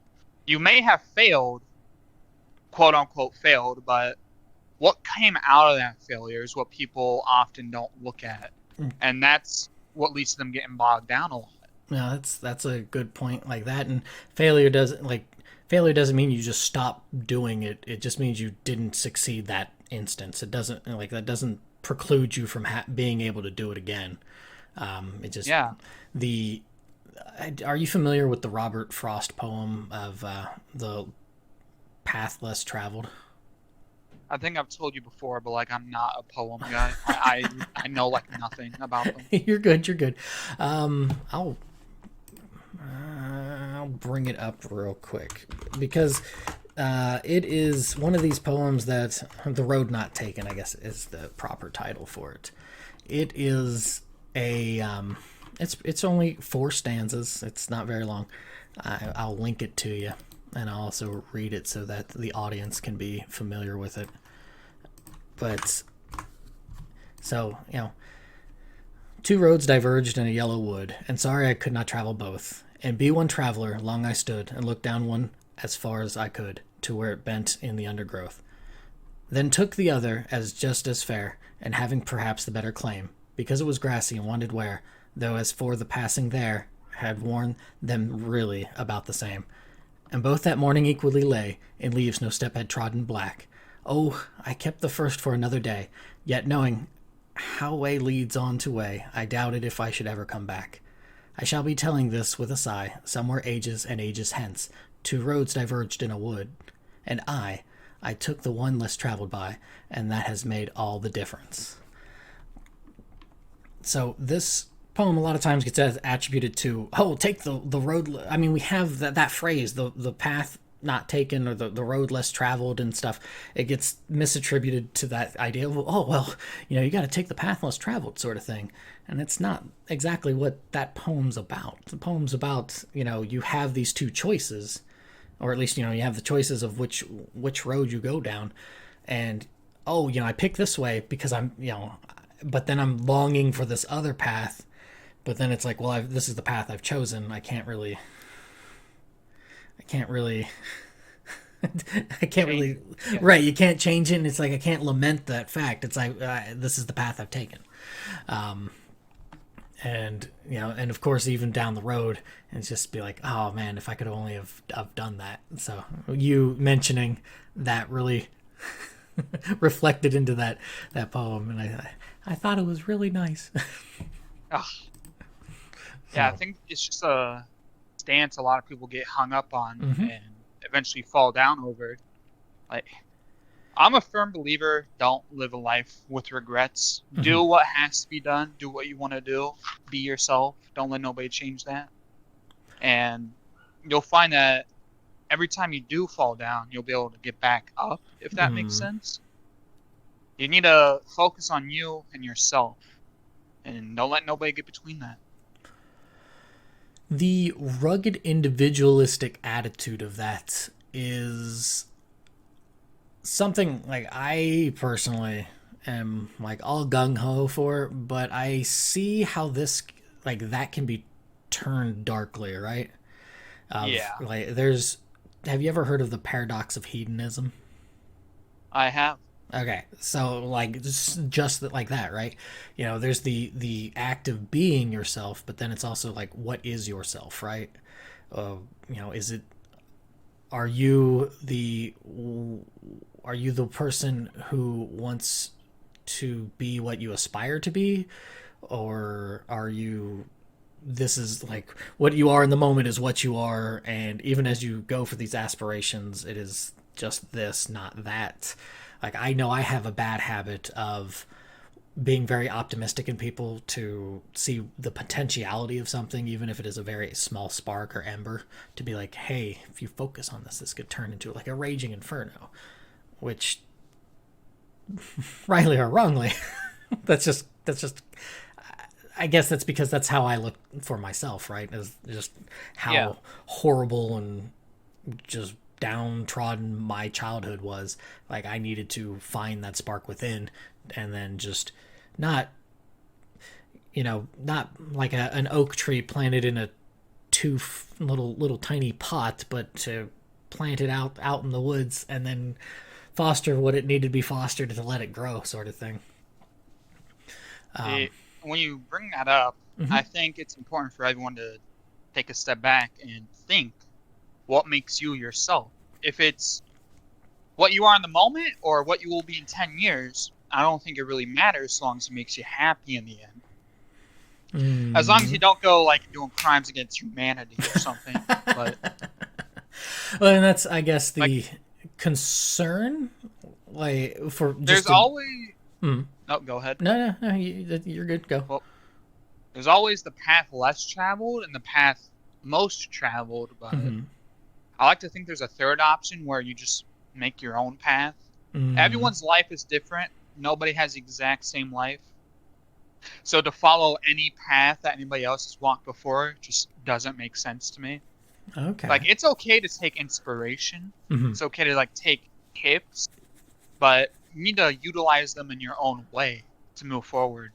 Mm-hmm. Because what fit one person sure as hell ain't gonna fit you. Not perfectly, at least. Well, that's like, um, I can agree to that to a pretty large extent that it's you I guess more than what I see end up happening with that a lot of times is any sort of pushback or any like potentiality of advice or maybe assistance that other people like to give, because a different, totally unmentioned until now, other person that we know, Mark, right? Yeah. I talked to him a lot about this. Is that there's this, and it started probably more so with my generation. Was is that there's just a lot of indifference or, like I said, this almost rugged individualistic attitude of because it is my own path, there is no way that you can give me advice. And I've certainly gotten that a lot from people of, you know, for whatever reason, a lot of people like to dump their emotional baggage on me. And I'll try to give advice the best way I can. And a lot of times I end up getting, well, I really didn't ask your advice. I'm like, well, then why are you like, I am not your therapist. And See, I think that's where my point gets kind of convoluted. okay, Because when I say walk your own path, that path includes all the people you come to meet over your lifetime. okay, And I think you should come to value that as you walk. So I have a friend online. He goes by Nero. He's pretty much my brother. Like mm-hmm. he lives in Poland. Mm-hmm. And without that guy, I do not think I would be around here today, like where I am. Okay, Sure, we might not be able to talk in person or anything, but all the advice he's given me over the years, the 6 years we've known each other now, mm-hmm. invaluable. I don't know what I would have done. Mm-hmm. So Okay. when you walk your own path, you meet people, and that's just something you got to cherish, I guess, is the point I'm trying to make. No, that's a good addition to, or like clarification, because I think if you just put walk your own path, that's what, that's where I Yeah. misconstrue it as this. That ends up. But I don't know. Do you feel like that's a pretty common thing that ends up happening with a lot of people? Is that they just sort of recede into, well, you don't know me, you don't know my life entirely, Yeah. and then it's just It, like that's. yeah, it's really common to happen. Hmm. And I've seen it a lot, especially online is where it happens the most. Because a lot of people have like their real personas, then their quote unquote online personas, I which they don't like mixing up. I believe they call those fursonas. Huh. Yeah. It's those people that usually suffer from that the most, I find. When you start segmenting yourself like that, it never ends well. Yeah, there's an odd bit of. I always thought of it as a like a schizophrenic sense of you're putting on different masks, and because it's so disassociated from like social settings in the physical sense, because Yeah. you could literally be on one like website. Back in the day there were like we had forums and all this sort of stuff. Now that everything's on like Discord, so I guess Discord is the evolution of that. But you would go on these different forums, and then some people like it, as when I back in the early wild west days of the internet, I liked to be a troll. Like I was just Oh, I was just one of those jerks, like who would just if I had somebody who knew something in like a forum, I would literally join it just to firebomb it, and people would be like, "Who is this jerk? What are they doing? Why banned? Gone?" But just to get the reactions and stuff to me is just kind of like it was just a cathartic kind of thing. But it was the internet, so outside of just the chuckles I now have about it, it's not something I'm like, oh yes. Whenever I'm on Twitter or Discord or any sort of the videos I make for YouTube or this podcast, like I think you've only known me for a short while. I think you could say that there's not really much of a difference. I'm not putting on some sort of facade. I'm maybe a little bit more talkative because, but yeah. like that's just kind of how I approach it. I'm not trying, like, and I think when people do have that, oh, I'm going to be like this, but then I'll be like this, there's that schism, and that's just a very, very rocky foundation to try to build, stabilize yourself on.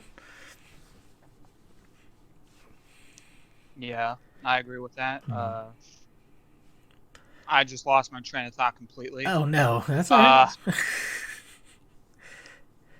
Well, so like when you have a failure in something, how do you go about dealing with it yourself personally? well, Do you take a moment, or a week, what have you, and then try again, or? I've kind of already touched up on this with the previous topic, but when it comes to those failures, Mm, when I fail to do something, when I fall down, I never stay down. And mm, that's not to like toot my own horn or anything, but life doesn't slow down for you in those moments. And if you slow down, things are only going to get harder and harder from there. mm. And so how I deal with it is I just keep going. And that's really all I have to say about it. There have been moments where I have taken extended I want to say like leaves of absence, but like just chilling out to recover. Yeah. But those periods have never lasted long, like Okay. a week, 2 weeks at most. Yeah, I've had pretty long bouts of sometimes where I've just gotten. I know I've mentioned the one to you, and I've mentioned it. I don't know if I've mentioned. I don't know if I mentioned it on this podcast. I know I mentioned it with a recording with my buddy Sushi about a breakup that I had where it just, Yeah. yeah, and it just, part of it was also because it was right before the end of my, before graduating college, where I'm supposed to be making this effort and then not getting what I thought was a chance to prove that I could do what she thought I couldn't. And that certainly stung. There was probably about a month and a half or 2 months, and it wasn't until my professor kind of was like, "Hey, man, are you okay?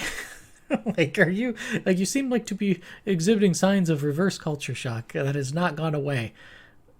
Is everything okay?"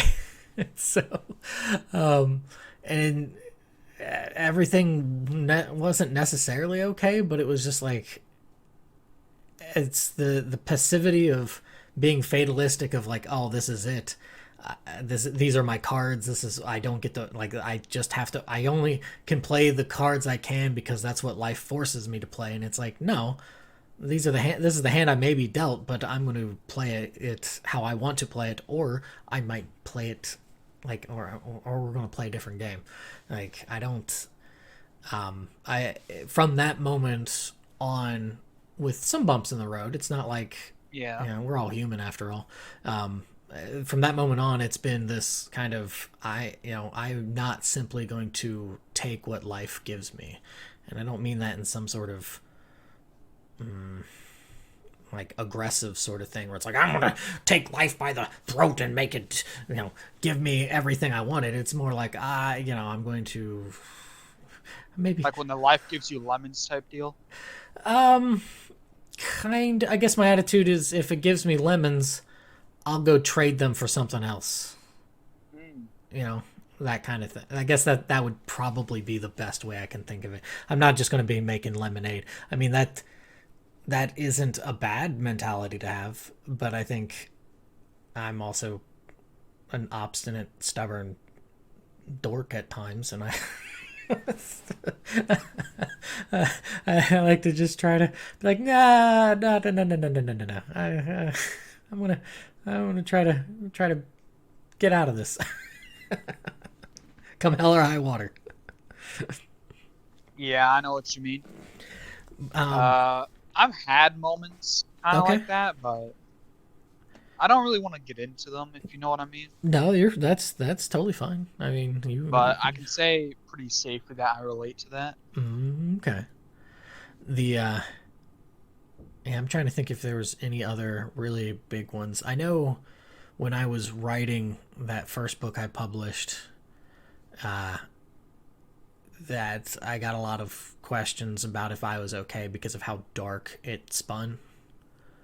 Yeah. Just because it's a dark in the sense of very like psychologically dark, like a very bad character who's the main character, or at least one of the main characters, who's just apathetic to the point of I don't care what happens to anybody else at this point. I'm just doing what I'm doing because it gets me somewhere out of here. And they're like, "Are you okay, Taylor?" I'm like, "Yeah, no, I'm fine." Like, I could have been working out something subconsciously when I was writing that. I don't know. It was what the story kind of came out to be, and it wasn't like the story that I necessarily wanted to write. It was just I had the climax of the story already in my head for something, and I was like, hey, I know that this will be a shorter story to tell. Let me do that. And then I wrote it, and then the climax, action wise, is still the same, but the context of it is just entirely different from what I initially imagined. So, yeah. But to bounce from failure to success, I think this. So, have you ever seen the original Conan the Barbarian? I have not, no. Why did I even ask you on here? You've insulted me. I say that teasing because it is probably my favorite movie of all time. Like I love that thing to pieces. There is a line in which I'm not going to remember it. Sushi would remember it because he remembers all the lines in the movie, and I can't remember lines to save my life. But basically, is that that success has a way of testing your metal more than any enemy ever will or ever could. Because there is something that Conan's character successfully does, and then just kind of similarly to somebody Best of who them? do what? It gets the best of them? Well, yeah, he's successful in doing something, and they like basically stealing something, and then he's just nothing but partying, and so he loses himself in that, and then he's there's very sensual scene with Valkyrie, and just kind of lost in that sort of passion and intimacy, and but he loses like it's not a very extensive scene, but he loses his sight on what he was doing in the first place. Like he's just wrapped up in the moment. And yeah, like I don't know, do you have any successes that you can think of and how you dealt with them? Did you just kind of like go, yeah, or I guess when it comes to success, I don't really quantify much of what I've done as like a huge success. The biggest things that come to mind is like elementary school and early middle school, like just after fifth grade, when there was like award ceremonies and stuff going on, where I was the best in the whole school for science and history at that time. But outside of that, when it comes to success, I just roll with it like I do everything else. it's a very Like, stoic way? Because from the sounds of it, it sounds like you I could be wrongly attributing this. It sounds like you attribute success to the recognition from others as opposed to anything going on for yourself. I'd say that's part of it, but when it comes to success strictly, I think what defines success for me is my ability to do things whenever I want to. And right now, I'm not very capable of doing that. Okay. So I'm kind of stepping towards that one foot at a time. Getting the job was the first big step, and like with any success, you feel proud of yourself, you know. I'm not Mm-hmm. saying I don't feel proud of myself at all, Mm-hmm. but I never let that kind of stuff truly get to my head either.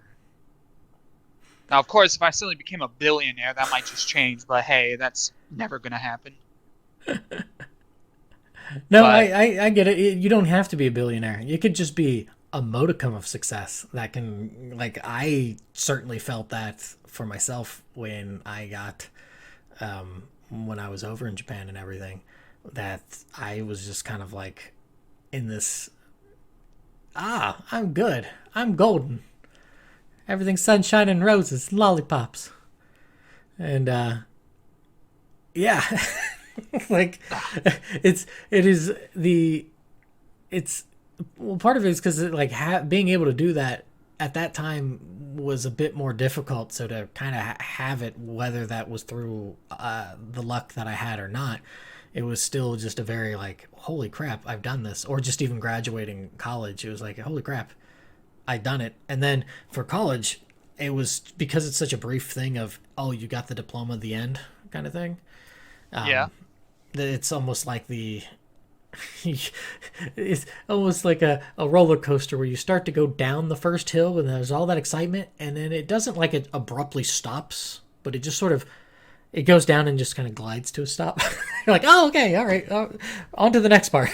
Kind of thing. yeah, I have to say, when it comes to like graduating high school compared to getting my first job, due to my own circumstances, I was infinitely more excited about the job than I ever was about graduating. Okay. Because the ceremony for graduation, since I was homeschooled in the Newark district, it would have cost me a few $100s Ooh. to just have a ceremony. So I opted out of that and instead got a really, really, really blank T-shirt and a diploma at my doorstep, and that was my graduation. Okay. And I guess that's all I really have to say about that. I've definitely fallen more times than I have like risen up to that kind of mindset. Mm-hmm. Like I taught myself how to ride my own bike, how to swim. I I don't know. Well, I mean, those It's are just like certainly one of those successes. topics where, yeah, it's a success, but it's like it's also a basic skill to many, Hey, you to be know? fair, I can't ride a bike, and that's so. Hey, that's fair enough. So I mean, I can't. Yeah, I could probably try. It's the balance thing, right? Like I get on it, and then I just sort of sort of tilt and lean over, and it just kind of bloop, I fall It's over. more so like what I found out when teaching myself was that it was more about the momentum than it was about balance. It's pretty much the same way as like flying a plane. A lot of planes can lose their wings and still fly just fine, Hmm. but the moment they go slow enough, they'll just fall out of the sky no matter what. The same thing goes for a bike. If you go real fast on a bike, it basically just stabilizes itself. Right, right, because the well, for the planes, aerodynamic stuff.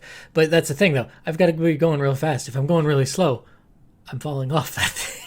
Yeah, I'd prefer not to do that. I have to say, like, this is a bit of a tangent, but of all the methods of transportation, Hmm. I've had the most fun with rollerblading, like Hey, there really we go. fast down the street. I can rollerblade. That's fun. I Tough on your almost got ankles. ran over Oh no. so many times because we lived in a cul-de-sac where the road just went to a dead end with Hmm. train tracks behind it. And there was this big hill that led up to the train tracks. So I'd always go flying down that. Oh man. And it would always take me to the intersection. And I just would never stop because I just want to go faster and faster You're like Sonic. each Gotta time. go fast. I mean, I kind of want to get back into rollerblading because I, I don't know. It just brings back memories, I guess. Well, A lot of memories. memories. It's also a nice form of exercise too, right? Like, Yeah. um, But I also kind of like want to rollerblade to work and see what happens. you should do that. I think the boss would certainly appreciate that. I think that's right up his alley. I know I would appreciate that. Yeah, he wants me to use like a hoverboard. Oh, So, jeez. I mean, Oh, gracious. You know, like if I could ride a bike, I would probably ride a bike there. Um, like it would be what, probably about 30, 40 minutes to get there from where I live. yeah, I have a bike, but the reason I don't ride it there is because it doesn't cut off any time at all.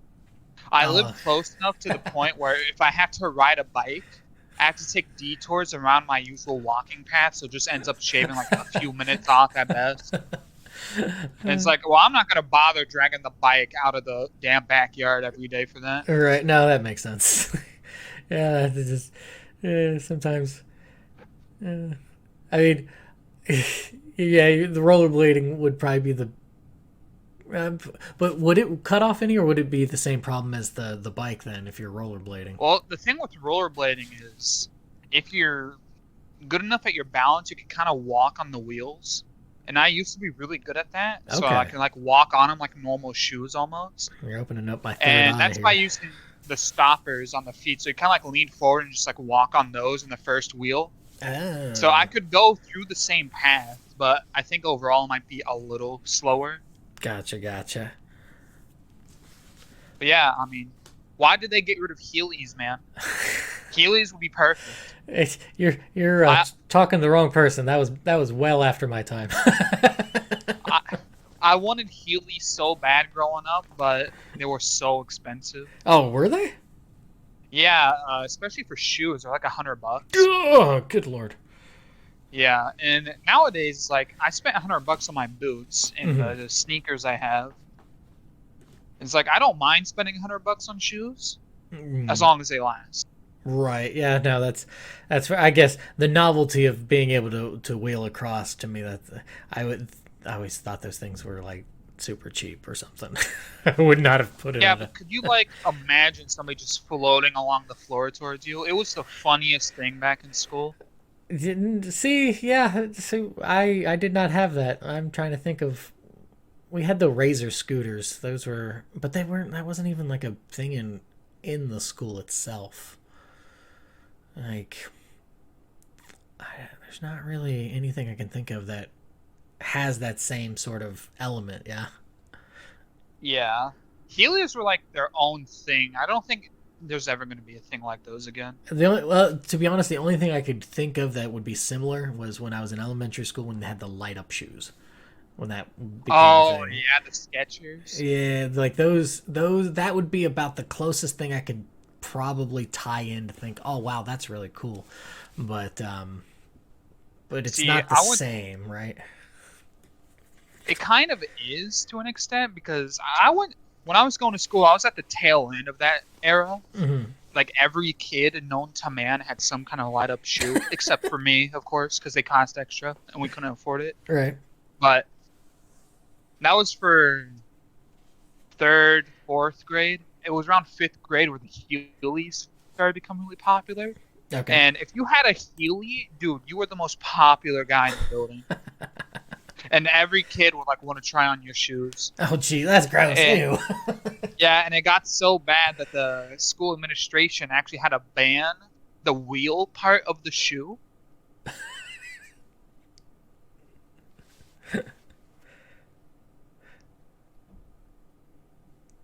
But that's really all I have to say about that. Like, just Heelys, man. Watch some videos on them. You'll know what I mean. I'm trying to think. I don't think my sister had them because my youngest sister is the same age as you. Um, a year, no, yeah, she's a few months younger than you. Now I think about it. So I don't remember her having anything like that. She could have, and I just never paid attention to it. But I know there was those hoverboard things that I never could ride those. I was like, I tried, and that was enough to know I was going to either get freakishly hurt or get recorded, and somebody was going to make a lot of money off me on Vine or whatever at the time. Yeah, sticking to Heelys for a second longer, I think they were made in an attempt to overthrow the skateboard. Like skateboard and rollerblades at the same time because they kind of function as both. Gotcha. They were like a whole catalog of Heely tricks even made up just for Heelys. Of course there were. They had those stupid finger skateboards as well that people Yeah. would. So like, I'm not surprised. you have something functional, and somebody's going to try to make it as ridiculous as possible to be impressionable or impressive for like however long they can. Trying to chase him, man. Chase that glory! Yes!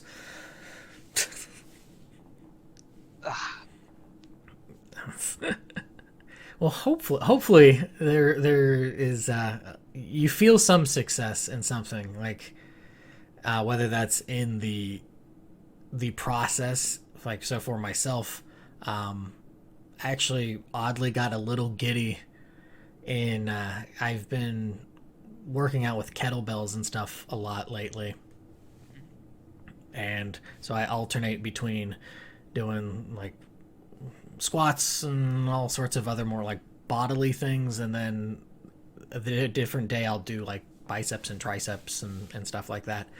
And I recently upgraded from like I was never like super strong with the bicep tricep bit, so I'd been like doing 30 pounds with them and stuff, but I've recently upgraded to doing 40 pounds and stuff now, so I'm like, yeah, Yeah, that's what I've got to do. I've got to get 40-pound weights still. yeah.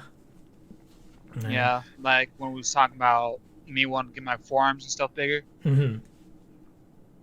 Yeah. There you go, right? And that's I guess for me when it comes to success, like I end up pulling small victories like that, not necessarily as to pat myself on the back, but it's more of, oh, okay, I see the progress. It's good to see that progress every now and again. I don't need to see it immediately, but it is nice to be like, okay, and then it turns into a microcosm to where after a long period of time the success is more that I've sustained doing this, and then kind of going from there and whatnot. It's like what. Yeah, I'm So not trying to convey I'm like numb to that sort of okay, feeling, good. but what I'm saying is like, of course I'm proud of myself, especially getting this job and working towards the things I have now. Hmm. The new computer, the fridge, my first dresser in like 4 years. Hmm. No, 5 years actually. But it's like it's the small things that count to an extent. It's not that I'm suddenly becoming ungrateful or anything, but I am starting to want to go for more that I'm starting to become capable of doing that. Yeah, it's like a Rolling Stone. Rolling Stone doesn't gather Yeah, moss Rolling kind of thing. Stone kind of deal. Yeah, you just keep on, or like a snowball, just keep gathering more and more and more. It's it's the tough balancing act, right? Of not being unappreciative of those small victories, but also not having this like delusion that these small victories are these great Irrelevant. well just these great amazing moments in time.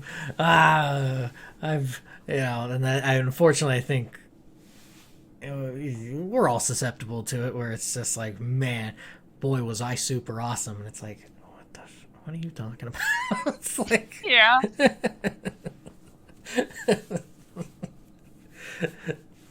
but as long as it's you yourself doing the depreciation and not like it's, there's like that balancing act of like with other people, right? Like not to be judgmental, but it's like I I don't know if you know who this is. Do you know who David Goggins is?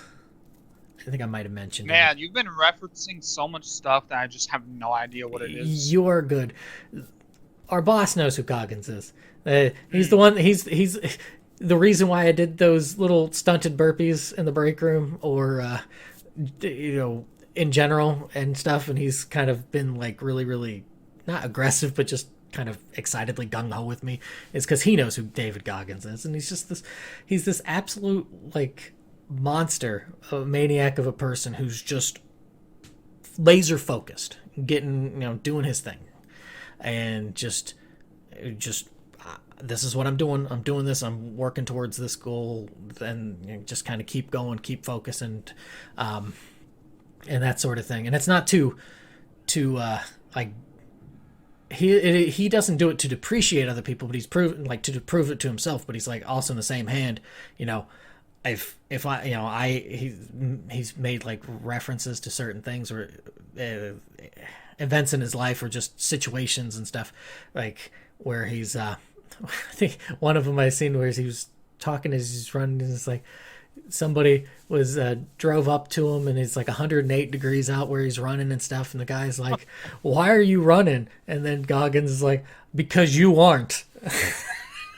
Like that sort of maniac mindset. And I kind of steer into that myself, like it's very internalized, where it's like I'm like slowly building these things into me to be more of this kind of maniac, and not necessarily with just like working out or anything, but also just keeping to task on writing, editing my stuff and getting that published, keeping to task on my YouTube stuff, because I let that go for a very long time. Like I've had my YouTube channel for like 13 years. Holy shit. Yeah, like I was doing like these vlogs and stuff, and then I ended up really kind of falling off the wagon after being back in the States and everything. And then it spiraled into not doing the algorithm any favor. I more of my content, like something like this, is more of an evergreen kind of thing, where it's not going to age as quickly as people who like to get the news or talk about the news or something recent on a cultural sense or what have you. Yeah. So like that doesn't really do any favors a lot of times for those sorts of things, but I do it because it's like, no, I'm doing it because I like it, and not because I'm searching for, well, all these people pay attention to me, give me the biggest YouTube epeen please, kind of thing. Like that's not a healthy, and b, that's not the goal of that. It's more of like, no, I enjoy this and this is what I want to do, and it's, I want to keep doing it until either I'm in the dirt or or wherever, and Oh, and or like to where it's not that it's not fun, but also just where it's like maybe something I just don't have to give anymore. It's just like I'm tapped, kind of thing. But until then, it's just kind of moving forward. yeah. There's a lot of people that go into YouTube trying to make it their job, Right. like really forcing it, and it just ends up ruining them. Mm-hmm. And those that do make it, the genuine ones starting off, always turn into like those kind of money grabbing people towards the end. I guess the best example of that I can think of is like Jacksepticeye. He went I. from a really like he's still a genuine person, Mm-hmm. but he turned around and started doing a bunch of stuff he said he would never do.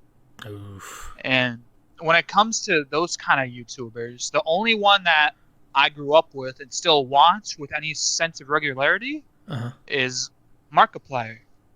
Okay. He's still the same as he was back when I was a kid, and it's glorious. Nice. That's good to hear, especially with all the success that it didn't like morph him or poison him into some sort of twisted monster. At least, Ah, knock on wood. Hopefully, that's not the case. So, is there anything for the topic you want to add before we take a little break and then do possible little quote thing? no, I don't really have anything to add. All right. Okay, so we're gonna take a break, and then yeah, we'll get into the quote, and then be on a merry way. So, be right back.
Welcome back. That tune there is Hollow Light of the Sealed Land. It is the final dungeon theme for the first Trails in the Sky game, remixed, of course. I really, really enjoy it. It's got a cool, just a foreboding to it in a way, like, oh, I'm in trouble, kind of thing. At least that's what I think. How about yourself, Todd? I actually agree with many of the points you said, but it was when the violin kicked off that I was like, ooh, Mm, ooh, I like this. That's probably my favorite part of it, where it gets just slightly faster paced than the rest of the song, but not overburdeningly so. okay. Nice, nice, nice. Well, I share quotes all the time, so I am going to be lazy and pass the quote sharing duties to you. So, if you could, please share with us All the quote that you have. right, so this is a quote from Neil Tyson. He's an astronomer, and he's pretty much the most well-known one amongst social media as like a meme sort of thing. Mm-hmm. But one quote of his that really sticks out to me the most is, "The universe is under no obligation to make sense to you." And what I take away from that is life is confusing. You should live the moment as the moment, so I lost my train of thought again. Live the moment as you would. You're on the Life. spot. Don't be nervous. You got this. You I'm got on the this. spot. You got I it. can't do it, man. You can do this. Live life in the moment because the next moment you have may not be so gracious to you in that way. Mm. Life can change at any moment for no apparent reason. So that's kind of what I get out of that. Okay. Yeah, I would say I kind of have I guess a tangential inner philosophy, I guess I'll say, of it, where I'm like, life is very indifferent. Yeah. So it's not there necessarily to, players in life may do bad, malicious, evil, what have you, and unfortunately have to suffer those repercussions. But life, the stage itself, is much more of just an indifferent thing. You go out into the go hiking on a trail. There's a certain blissful serenity to it, but it isn't like it is a siren song that's beckoning you to do anything. It's more of just that it's a stage for which you can play on, kind of thing, or get ticks and get Lyme disease or something. But but it's similar with just any sort of setting and that sort of thing. It's not there to be it is not there to be your like entertainer, or to do this or that. It's really just kind of there. Yeah. I think it's important, this goes in line with what I think about the quote, is it's important for everyone to slow down, Mm-hmm. take it easy, but at the end of the day, still take it. You know what I mean? It's okay to take things slow, but you still need to move forward with your goals in life. Gotcha. Yeah, like that. I like the chaos bit to that, because I always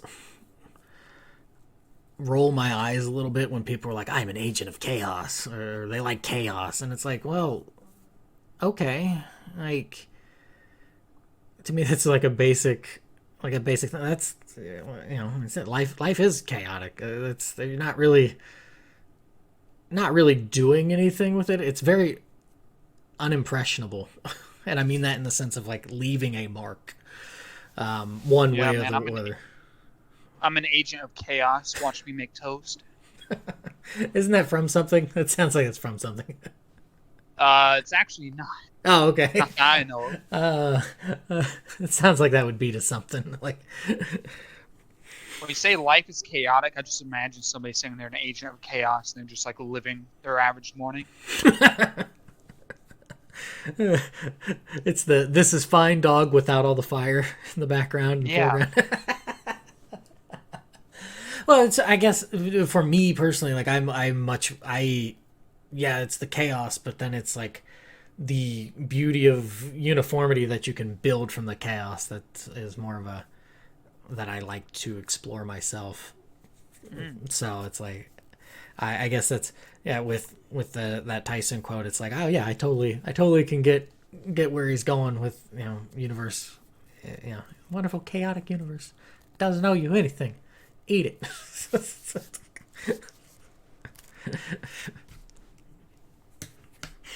Well, it's not so much that, I think. I was being cheeky.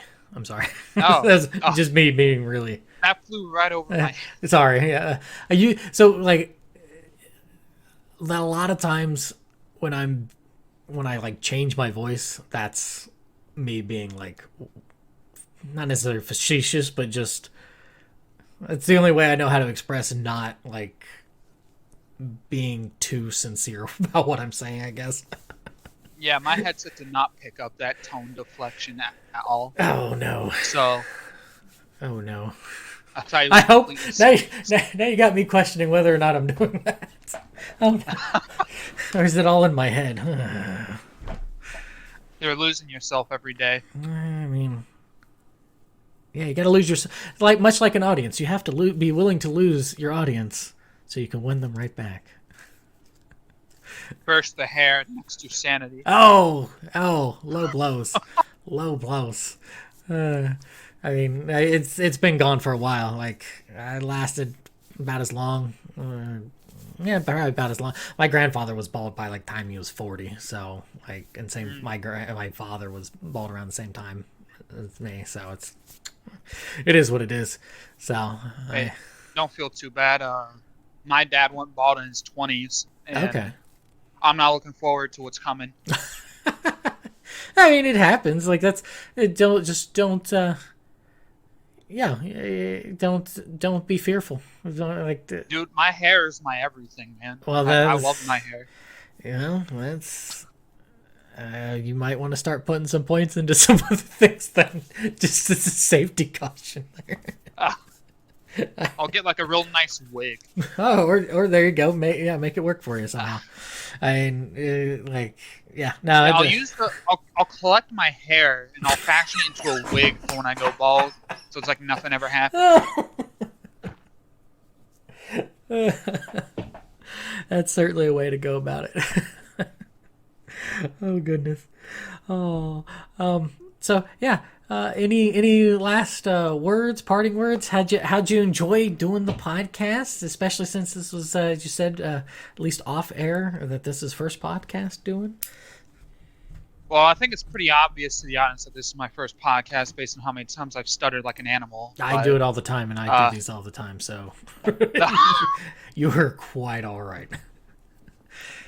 I guess I have to thank you for bringing me on here. This has been a nice experience. I actually quite like doing this. Nice. I appreciate you accepting my offer to come on here. It's, like I've mentioned to other people, like people we know, that it's not like it's a podcast. It's not like I'm gonna like grill you and be like, "Hey, what are you doing? Why are you doing that?" Like it's a conversation. You're supposed to have fun with it, or at least try to. Yeah, and at the end of the day, it's like it's a recording that's being uploaded. So it's like, if I don't like it, I could just kill you. Never upload it. Done. Easy. Yeah, or I could just delete the thing. Like, yeah, like I don't know if it needs it. No, it has to just go. Nobody can remember. Oh, okay. There can only be one. Yep. Oh, all right. The Nameless King. The Nameless King. Oh goodness. All right. Yeah. So the outro is "Cry for Me, Cry for You." It is a percussion ensemble version of it. Personally, I like it. There's a couple other songs that Falcom does in different albums. One of them, I think, is "Get Over the Barrier" that I really like. That I remember playing as I left one of the middle schools that I was teaching at for good, and they gave me lots of gifts and kind words and stuff. And I was like, oh yeah. But it'll always stick in my head on that. But personally, I like this song. What are your thoughts on it there, Todd? I've personally never been like a fan of ensemble type music, especially like, I don't really know how to describe it, but I just don't like the pacing of it. I don't like the instruments involved. Okay. Like, not in that format anyways. Gotcha. Can't win them all. That's I think what, 2 for 2 or 2 for 4? 2 for 4, I think. Two you're like, oh, that's pretty 50%. Hey, right? That's not That's an F. it's not quite passing, but it's not all wrong. So it's a nice mix of failure and success. Ha ha ha. Anyways, yeah. So like I said, I appreciate you coming on and everything, and be willing to take your free time and a sizable chunk of your afternoon to help and record and join me as a guest and whatnot. And if you are ever in the mood, and I've got plenty of topics, I certainly would not be like, no, you're not allowed back on. So I'd be like, hey, you interested? All right, I'll keep that in mind. All right. And for everybody else, yeah, thank you for listening. I hope you enjoy your day, weekday, weekend, everything in between and whatnot. And yeah, take it easy, and I'll see from you and all that sort of fun stuff next week. Take it easy. Bye bye.